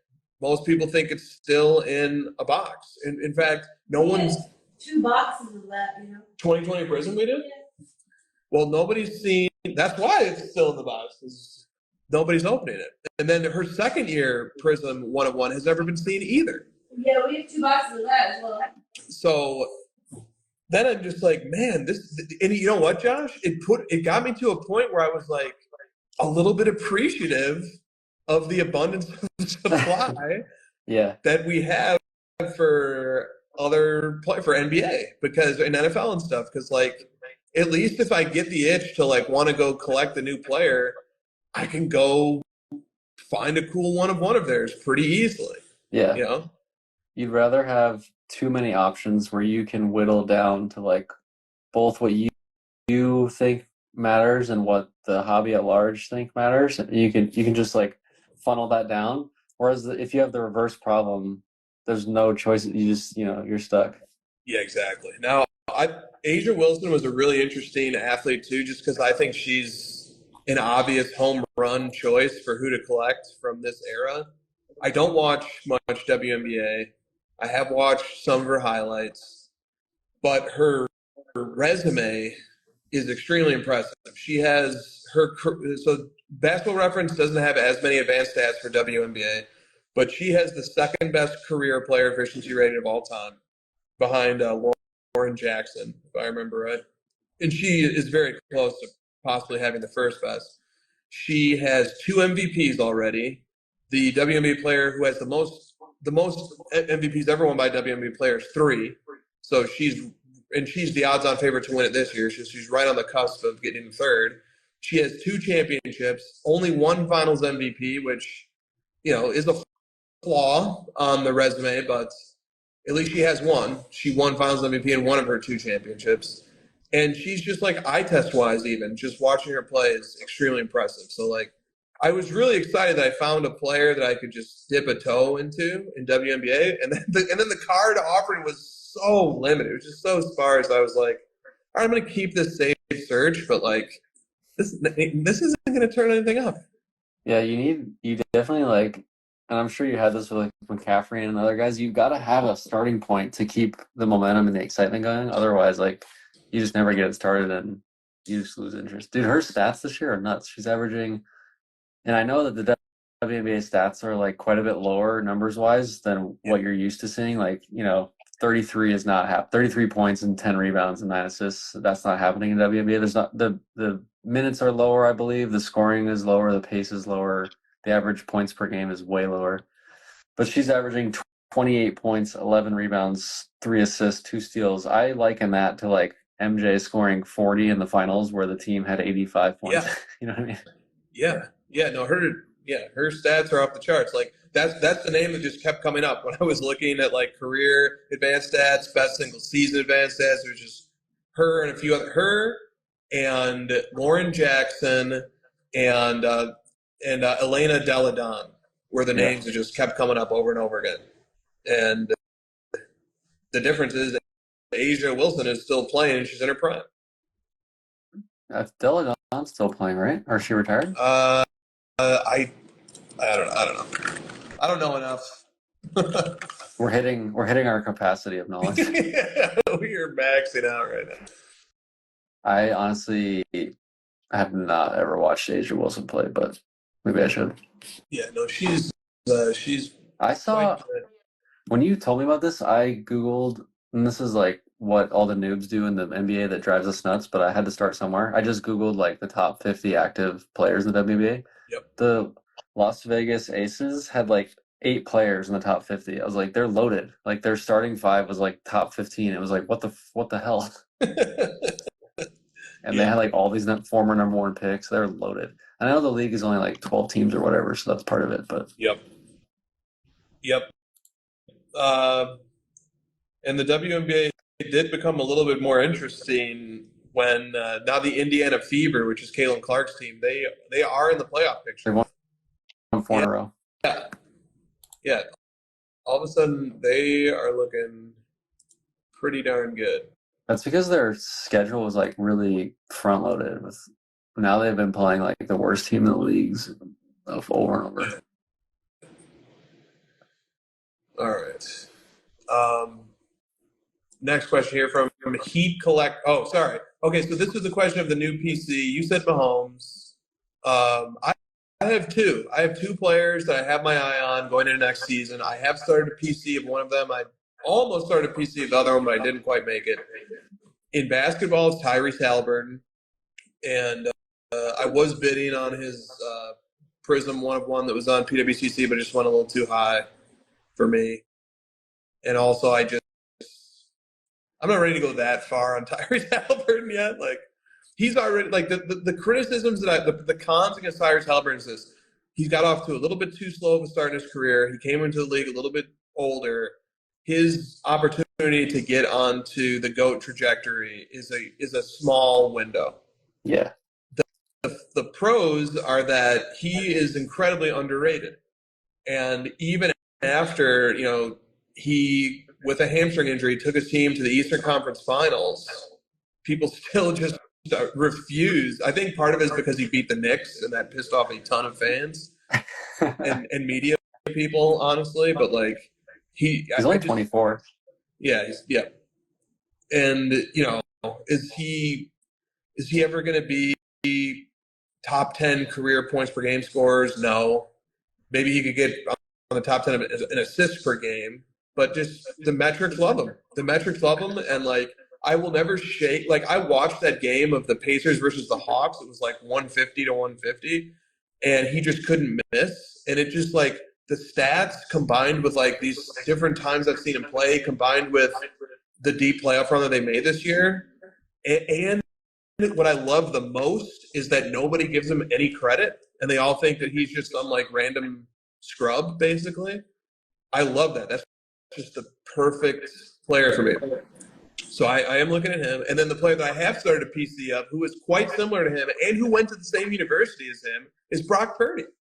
So we don't need to do the whole Brock Purdy routine here, but I do have a Brock Purdy card, and he's pretty special too. And he went to high school 5 minutes from my house. There we go. There's a road named after him, not too far from me. Okay, there's a road named after him now? I sent you that picture. I literally pulled up to a red light. That's right. I pulled up to a red light and I was like, Brock Purdy Way? What the fuck? That's at least he's got the hometown love. He does. I mean, we don't get a lot of it's pretty rare that you have like a Super Bowl starting quarterback in your city. So like you gotta You got to go for it. All right. One last thing on Purdy here. Purdy, I have already bought Purdy tickets for MVP for this upcoming season. They were at plus 2,000, which was crazy. He's now at plus 1,600 for MVP. He You ahead of him. made money. Yeah, and that's the thing. Is like with MVP odds, you don't need to hold that ticket the whole way. You can cash that ticket out if it improves substantially value. But ahead of him are Jalen Hurts, Jordan Love, Lamar Jackson, Joe Burrow, C.J. Stroud, Josh Allen, and Patrick Mahomes. And Purdy is gonna, if last year is anything like this year, he's gonna have better metrics than almost, if not all, those guys. So Didn't he finish like second in the MVP voting last year? he finished, I think, in the top 4 in MVP. So the follow up is that he's like 12th. I don't. Crazy. He's another guy who, like, he can go all the way to the Super Bowl and take Mahomes into overtime, and people are still like, yeah, he's a bum. It's like, all right, fine. This is where I love to live. All right. Next question here from Iowa Dave Sports Cards again. Iowa Dave says, I love this.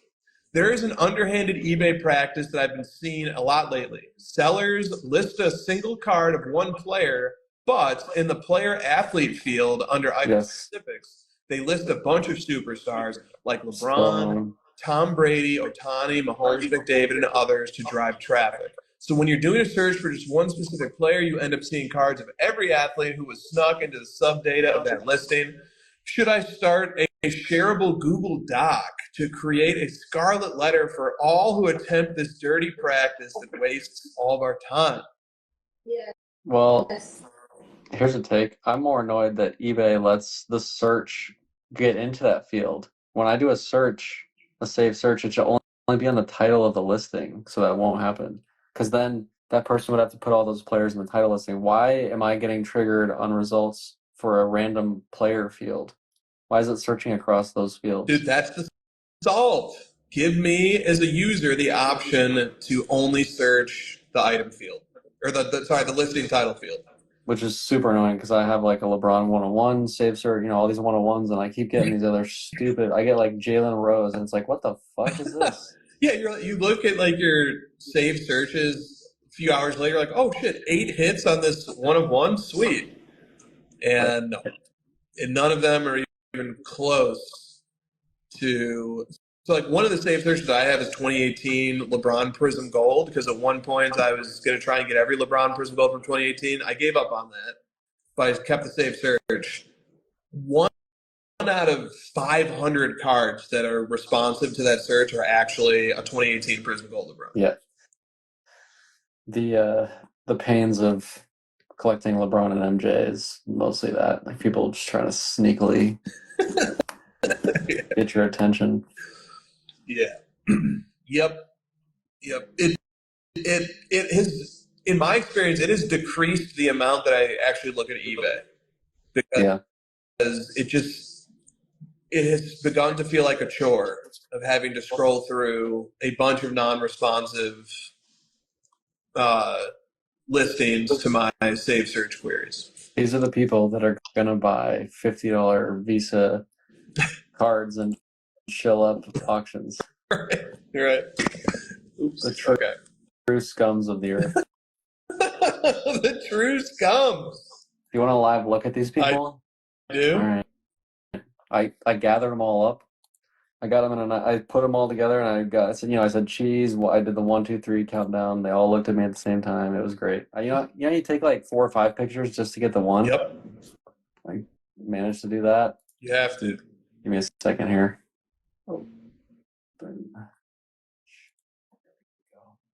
Here they are.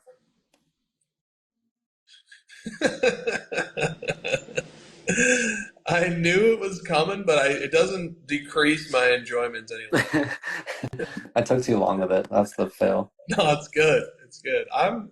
Anytime we can show a pile of trash on this show, I'm for it. Do you know who the original pile of trash was. I was just thinking it's Drew Brees. That might be my favorite crossover trivia question ever. Is who was the first? It's I don't know. Maybe I don't know. Only the real ones would get that. It's Drew Brees as an announcer, not as a football player. Right. It was the NBC show because he only did like one game, and we were like, "This guy sucks." I saw a tweet today that I laughed at. Someone, I'm sorry, I don't give you credit, but they posted it to their story. It was like ESPN fired, maybe it was South Park. ESPN fired Jeff Van Gundy because they were worried that he was going to be a coach and they wanted to get someone more permanent. And then they hired Doc Rivers and JJ Redick, who both left to be coach. Yep, that makes a ton of sense. What are they going to do now? You know, a lot of nobody that I know enjoyed ESPN's coverage of the finals this year. So I don't know if I don't see how it gets better from here. Dude, like I wasn't like the biggest fan ever of the Mark Jackson, Jeff Van Gundy duo as color commentators. I love Mike Breen. I thought those guys were fine. I like Van Gundy a little bit more. But now comparing it to now that I know what we're missing, yeah, those guys like they're like borderline iconic. The grass isn't always greener, huh? It's not. It's not. I think it peaked. It peaked when Mark Jackson was the coach of the Warriors, and they had just Breen and I like when it's just two. Yeah. So when it was Breen and Van Gundy, which they could have had Breen and Van Gundy back this year and just fired Mark Jackson. What I wouldn't give for just one clip going into a commercial break where Drew Holiday is making a layup and Luka and PJ Washington are just looking at him and overdubbed over top of it, hand down, man down. God, no, that one's not my favorite. Or Finals MVP Jaylen Brown making that shot in Game 3. Yeah. And mama, there goes that man. It was really funny when Breen was like on that Pritchard half-court heave at halftime. He's like, he loves these. Huh?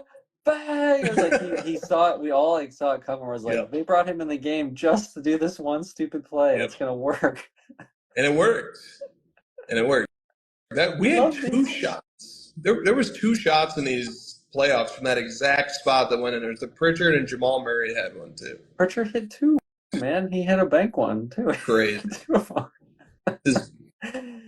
That's his thing. And you know what's crazy about Pritchard too? Like he'll go to some of these like off-season like pro-am leagues and score like 100 points. Yep. He would. He's like, yeah. You know those YouTube videos where it's like, watch pros destroy regular people. Yeah. He's like the face of that. He'll just be at some regular gym just dominating people. Yep. The other one is Van Vliet. I've seen a lot of Van Vliet videos destroying regular people. It's like he would. Yeah. Paxton Slap would like to hear about. Oh, and Eddie says the Hornets announcers are great. Yeah, they have a great energy for sure. Paxton Slap says, what do you think about Embiid and Paul George? The Embiid and Paul George coverage. I think he's referring to the finals. Did you watch that?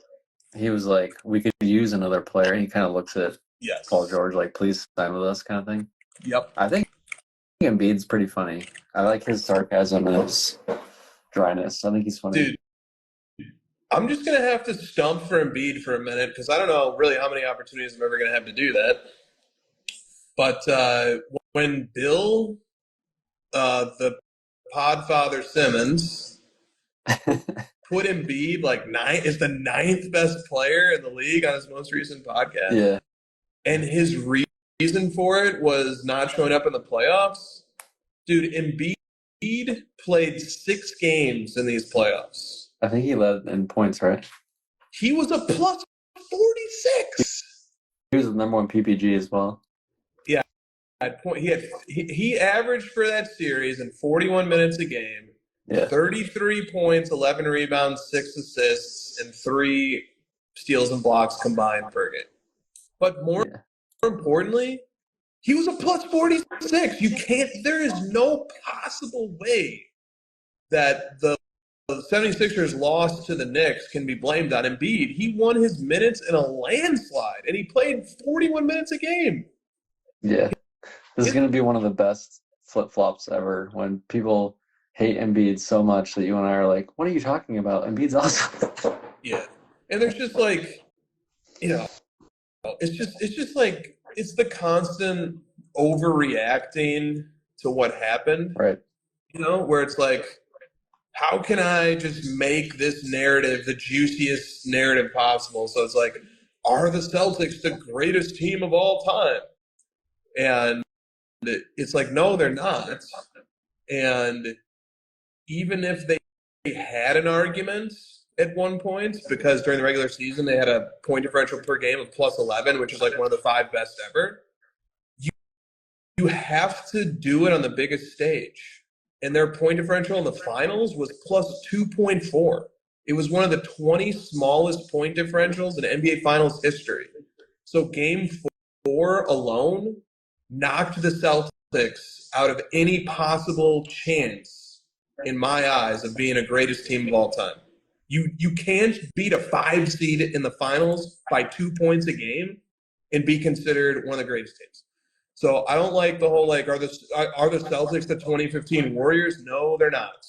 Let's just and like Mavs fans want to do that too. Mavs fans want to be like, well, the Celtics were so historically great that we can't, feel bad that we lost this team. Yes, you can feel bad that you lost that team. You beat them by 38. How come you lost all those other games? What happened? You should feel bad. And the West is very difficult, and it's just such a missed opportunity. It's such a missed opportunity. It is a really deflating loss. And then you have the forward thing where Bill's like, if you don't regard Giannis as a forward and you ignore Kawhi because he's not healthy enough, and we're just going to pretend like LeBron doesn't exist, and if we do all these things, then we can say that Tatum's the best forward in the league. And it's like, we don't have to do that. We don't have to do this where we try to force something into something that it's not. I love that he still has to look at all these stats, and LeBron's better than Tatum even today in like year 21 or whatever it is. Yes, he is. And like he has but one part of his podcast that was great, that like you really have to give him credit, the honesty, is he has his 42 club of him playing. It's the Malone stat. It's the Malone stat. It's the Malone stat, where it's like he only includes players who have at the very end. 42. He's like, but he didn't make it. Yeah. And he was like, going into the finals, Tatum's points, rebounds, and assists per game combined was like 43, and my cutoff was 42. And then after the finals, it was 41. He did make it. In an NBA where compared to Karl Malone, the scoring is like 20 points per game higher, meaning you automatically get like 4 bumped ahead of him. Facts. So I give him credit for that. What he did, he like immediately moved on to like, well, let's make a third team All NBA playoff Conn Smythe team. Like, what? Dude, he put Kyrie on his first team. Yeah, all because playoffs. the problem with that little game that he made, that was immediately pointed out by the other team, by the other guys. They're like, can you even make the first team if you didn't make the conference finals? And he was like, well, probably not. It's like, yeah, because they don't play even close to the same number of games. Right. Exactly. That's why it's always been really hard to figure out what to do with the playoffs in terms of like, how does the playoff run contribute to a player's legacy? Because it's like an 82-game season, everybody plays everybody else roughly the same amount of times. Right. Over a ton of weeks, over months and months. In the playoffs, maybe you play 1, 2, 3, a maximum of 4 different teams. Nobody else is playing that same mix of teams. And, what do you do with a guy who has an 8-game playoff sample versus a 6-game playoff sample versus a 20-game playoff sample? It's so, I don't know what to do about that. But all right. Next topic here is from Pac Nicholson, who says, what's the deal with people saying 0.5 away when the reasoning of their BGS 9 should be basically valued as a 9.5. I cannot go around saying 1 away when my PSA 9s and command a PSA 10 price, or can I? No, you can't. I don't think it's gonna work. And if something is 0.5 away, isn't it also 0.5 away from being a grade lower? So why should you get to round up? Looks better. Looks undergraded. That's the famous subtitle on eBay. Yeah. So totally fair grievance here from Pack. I'll add a little bit of some of this. When people, first of all, when people are saying 0.5 away, what they're saying is they're looking at the subgrades. Right. And they're saying if one of these subgrades was just 0.5 higher, then the whole grade would go up. And there is something to the idea that a card that's 0.5 away from being a BGS 9.5 gem is better than a card that's, a BGS 9, but it has 0.95 subgrades. I have seen plenty of examples of people prefer the one with the higher subgrades. Well, did you see the 9.5 sale of the MJ last night? The Fleer? I did. The Fleer? Yes, I did. And that sold like 2x what a normal 9.5 does because of the higher subgrades. So clearly the market cares about having the higher subgrades closer to the next grade. Oh, shit. Stiff says Jason Tatum was 0.5 away from Finals MVP. Nice. That's a good one. All right. From Family Sports Card Unboxing. I love Card Ladder and listen to each episode. I don't know how or when to join the live, but I do have a question. How does the Card Ladder team feel about eBay conditions set to near mint or better? So like the condition of your listing, you say my card is near mint or better. But then there are disclaimers of damage to the card that are buried in the item description. I've had that happen to me twice this week. One seller canceled my bid, but the other will not. Am I still obligated to pay if the information they provide within the listing contradicts itself? Thank you for your thoughts and for putting awareness on this for the masses.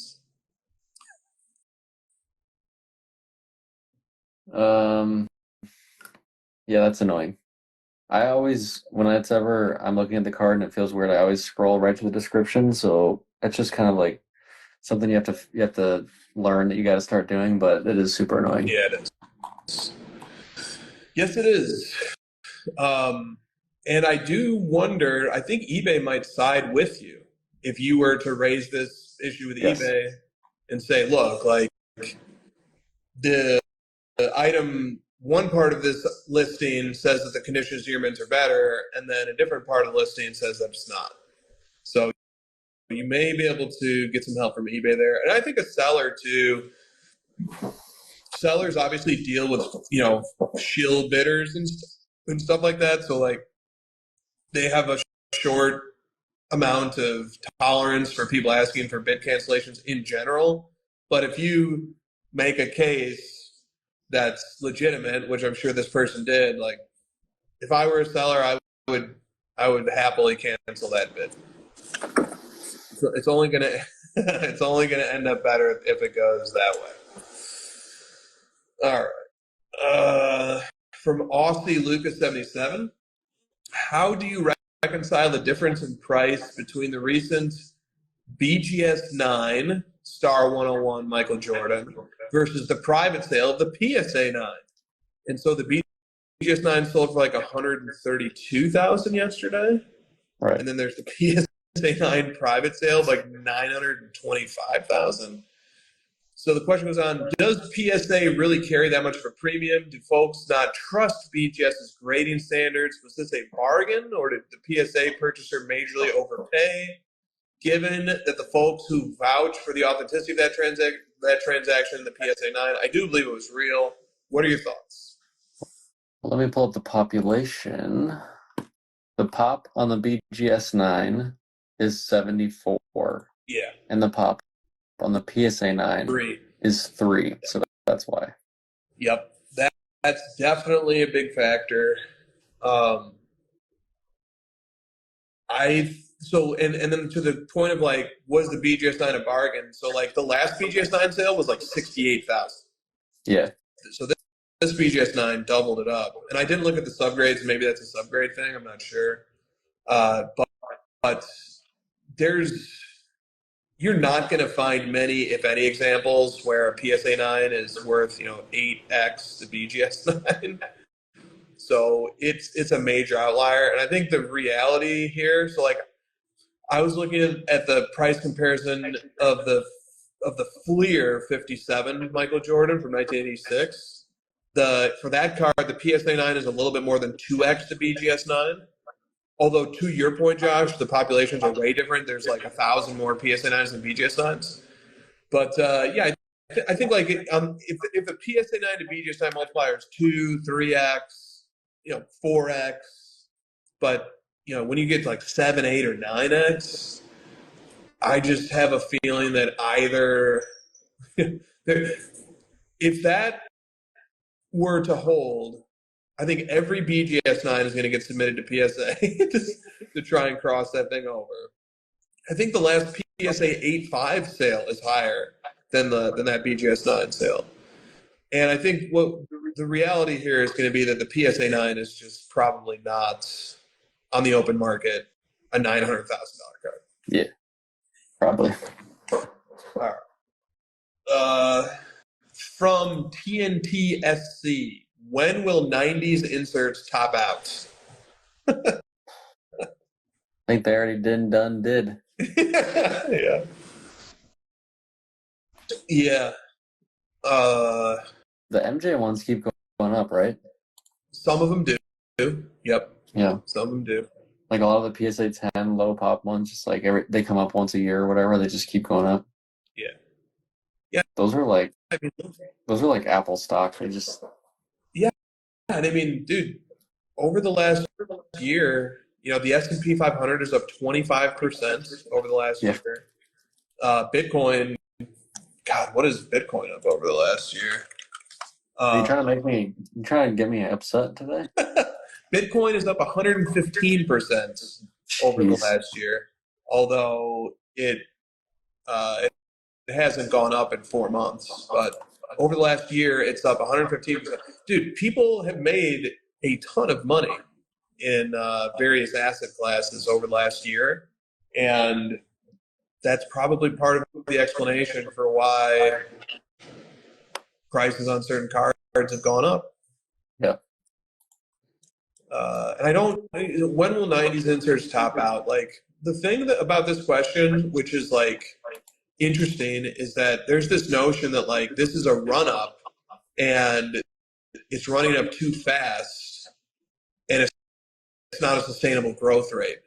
And I think there's wisdom in that thought because I want to look at this question and say, what do you mean? When will 90s inserts top out? That's like asking, when will the stock market top out? It won't. Inflation's going to keep happening. Things are going to keep going up. But I think the question asker is putting their finger on something, which is that the run up is just for some of these cards, it's been a little too fast, a little too much. Right. From Brendan Ryan 74. Do you feel that PSA's new N7 designation will just create a subgroup of collectors the same way PSA 1s with low populations did? What? Like you will the like you want that? Like you want the altered cards? Yes, exactly. The penny pinchers, the bargain hunters? Yeah. Will there be like a novelty factor to the Oh. First of all, if you get an N7 designation, does it come back in a slab? It's like authentic altered then, or how does that work? Yeah. Okay. It should. It'll say altered on it. That's what if you read all of N7 at the end it says they'll slab it as authentic altered. There may be the bargain hunters, the value hunters, but I don't know. It's a clever question, I see what you're trying to do there. All right. Should we try and squeeze like one more question in here? Yeah. Okay. This one was kind of popular on the stories. From Basketball Card Collector 93, when collecting cards, are there any cards in particular that you purposely stay away from just because you do not like the photo that was used? Mm. He sent an example that I'll go find really quickly because it's the sight to behold. The Luol Deng. Yes. Yeah, that's a great example. Yeah, so he DM'd me this example of a card where the photo maybe would discourage some people. Yeah. I don't know what year this card is or what product it's from, but it's Luol Deng holding a giant basketball, That's so weird. hugging it. And the sticker auto and like the star cut out. Oh my god. It's crazy. I don't know what his expression. I don't know what's going on. You had to take that photo. You almost might say he's like humping the ball. What was he actually holding for the picture? I don't know what's going on here. Like a green screen covered statue of a boulder and he's just holding it? I don't know, man. That would 100% be like, I'm out. You gotta draw the line somewhere. I can't think of any specific examples of cards, but yeah, it would definitely make me not buy it. Absolutely. Dude, on a certain level, the card has to not be an eyesore. What's the Luca armpit card? That's his Prism signature card. Does that count? I don't take like great offense to that card. But I was just trying to think. I was just trying to think of I take anything. more offense to it being a sticker autograph. Or what about the Zion one where he's doing this? Oh, the Optic rookie? Yeah, that one maybe. Yeah, the seashell. Yeah. Dude, I remember doing this. I think we were doing this show, and like when that card was like first coming out, talking about that card. Yeah. All right. And then Drake had a follow-up question to it. We'll end with this.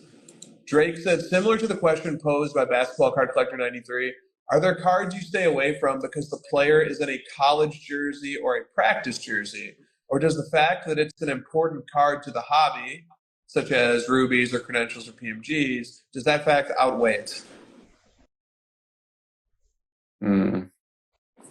I'm not as bothered by the like summer league practice jersey thing as most people. Like I would probably avoid I think I would draw the line at college. Yeah. The thing about college jerseys is that not always, but in general, it signals an unlicensed card. Yeah. But there are examples of college uniform cards where it is fully licensed. It's just that's the only image they had access to. And there are some great like practice uniform cards. Like Tim Duncan's PMG Green is in a practice uniform.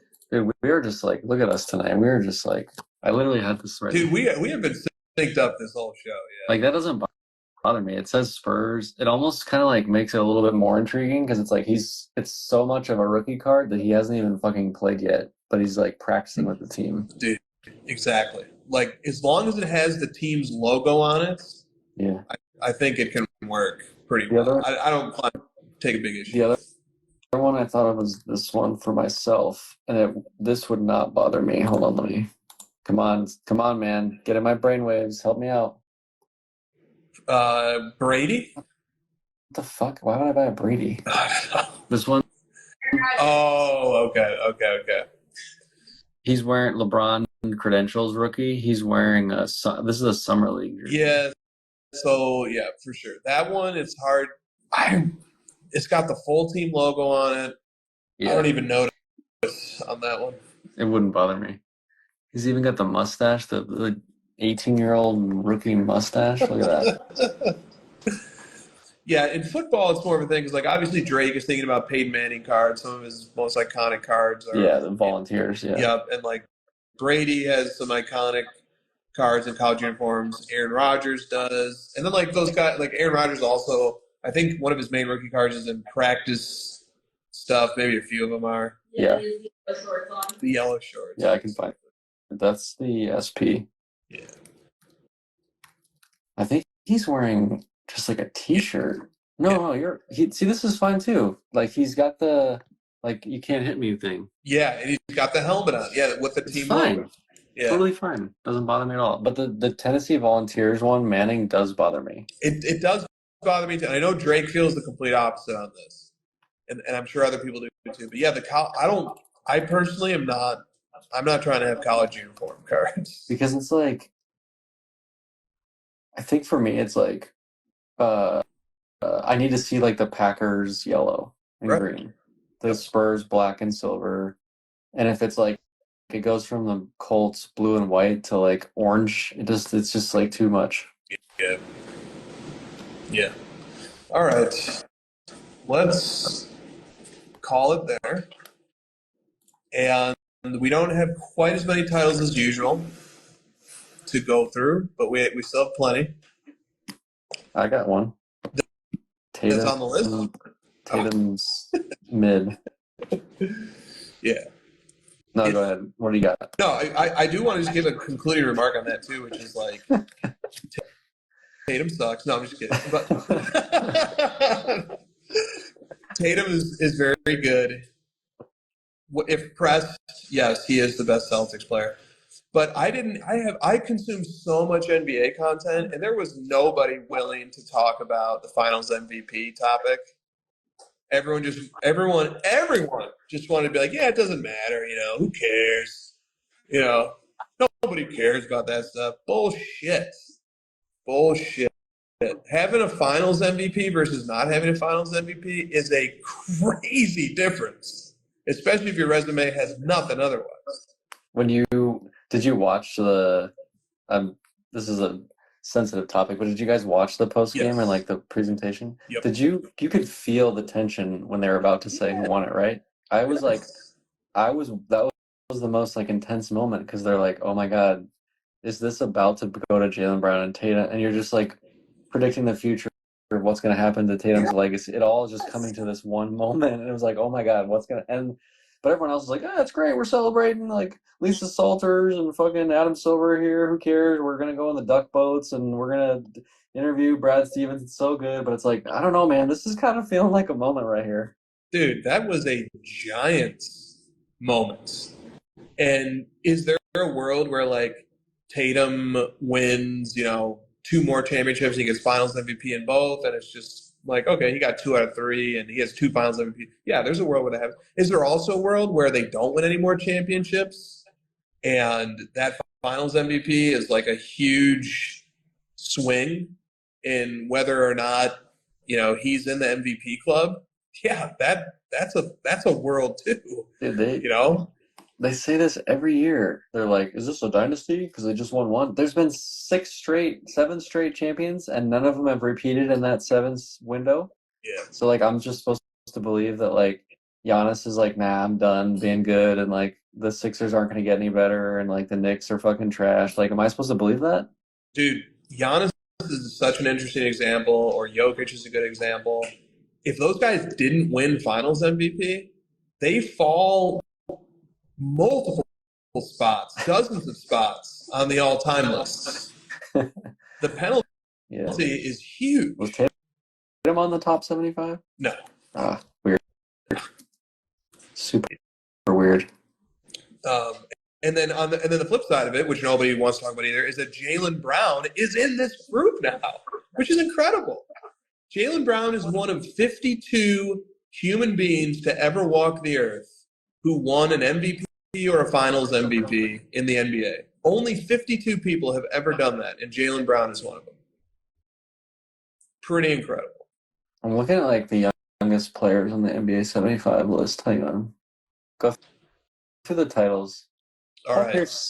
Paul Pierce sucks. Let me just give me my 2 minutes. Paul Pierce sucks. Dude, Reggie Miller is above James Harden, which, like, sorry to my Pacers, all the Pacers fans out there. But come on. Dude, someone's going to message me tomorrow and be like, you suck. I love Paul Pierce. He sucks.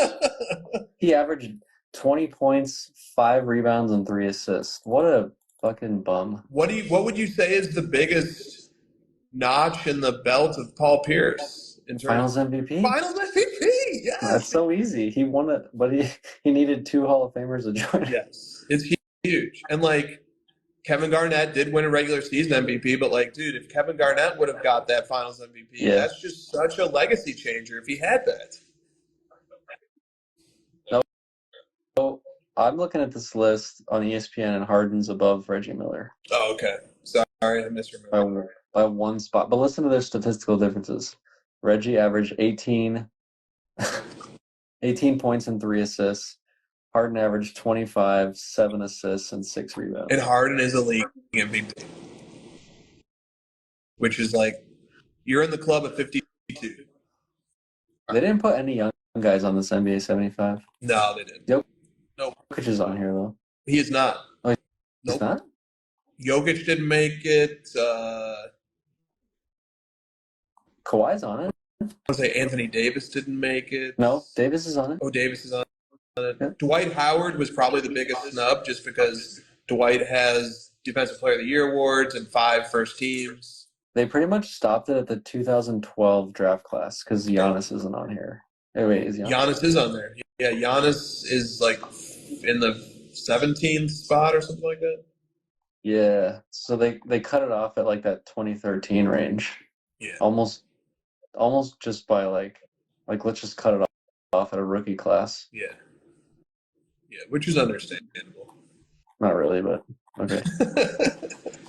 I mean, Jokic had 2 MVPs by the time they missed. yeah. He's another guy just. Who's better, Jokic or Dave DeBusschere? Dave DeBusschere. Who you got? Jokic or Billy Cunningham? Like, where are you leaning? Yeah, there's some crazy ones on there. Let me give you some Paul Reason love. I want to talk about plumbers. Who are these guys? Yeah. All right. Let's do the titles. First up, we have Standing on Hate. That's just good sense right there. Yeah, that's obvious. That's common Like, we can just like stop right there. sense. That just makes too much sense. Is that a mugshot? You just like randomly changed your background to a mugshot. I just like fat fingered my screen somehow. I still don't even know how I did that, to be honest with you. I don't think I can read. Oh, Now you look like you're underwater. Now you're a pop star. Is that like for Justin Timberlake? I don't know where the. Oh no! What'd she say? She said, "Was that for Justin Timberlake?" Oh, Christina, I went to that show. Did I tell you that? No, you didn't tell. You told me you were going, but you didn't tell me about it. Oh, it was great. It was a fantastic concert. All right. It was geared towards millennials. Let me put it that way. Nice, as all things should be. Millennials, we're about to inherit the largest change of money in the history of humans, so suck it. All right. We also have A Little Wonky. You know what a Sunday is? First day of summer. No, try again. Father's Day. No, that was last week. Oh shoot, that's right. That Yeah. was last week. Damn. Nobody cared. Trust me, I was there. I Have woke up and they're like, "Happy Father's Day," and that was it. a beer, Dad. What is it, Christina? June 23rd. Oh, yeah. Yeah. Good job. That's a good. That's an important day. It was. All right, then we have a Caveman Mindset. I like that one personally. Scumbag shit fucking mouth breeders.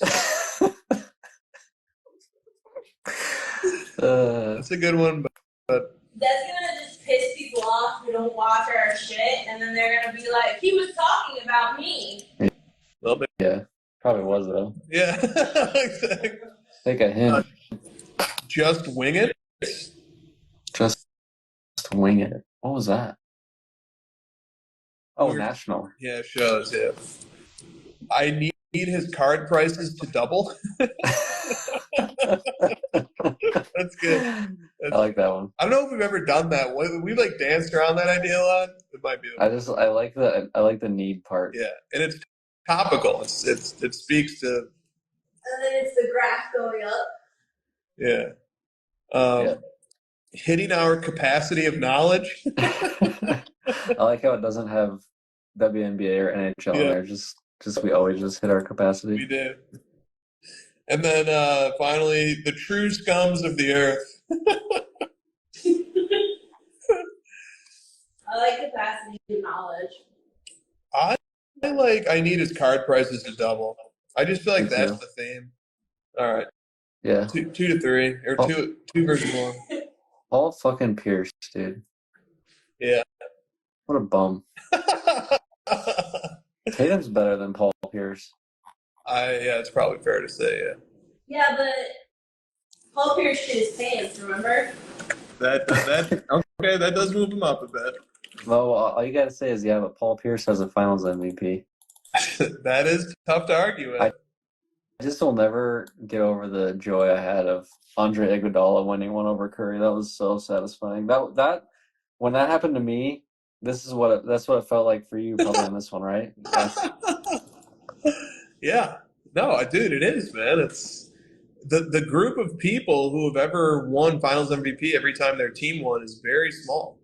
Very small. You have LeBron, you have Jordan, Hakeem, Kawhi. It's not many names on that list. You gotta find the little joys in the losses. Yeah. You got to find a way that everybody loses. Then we'll have Out. Playing Kobe in the finals is not saying much, so I wouldn't get too excited about that.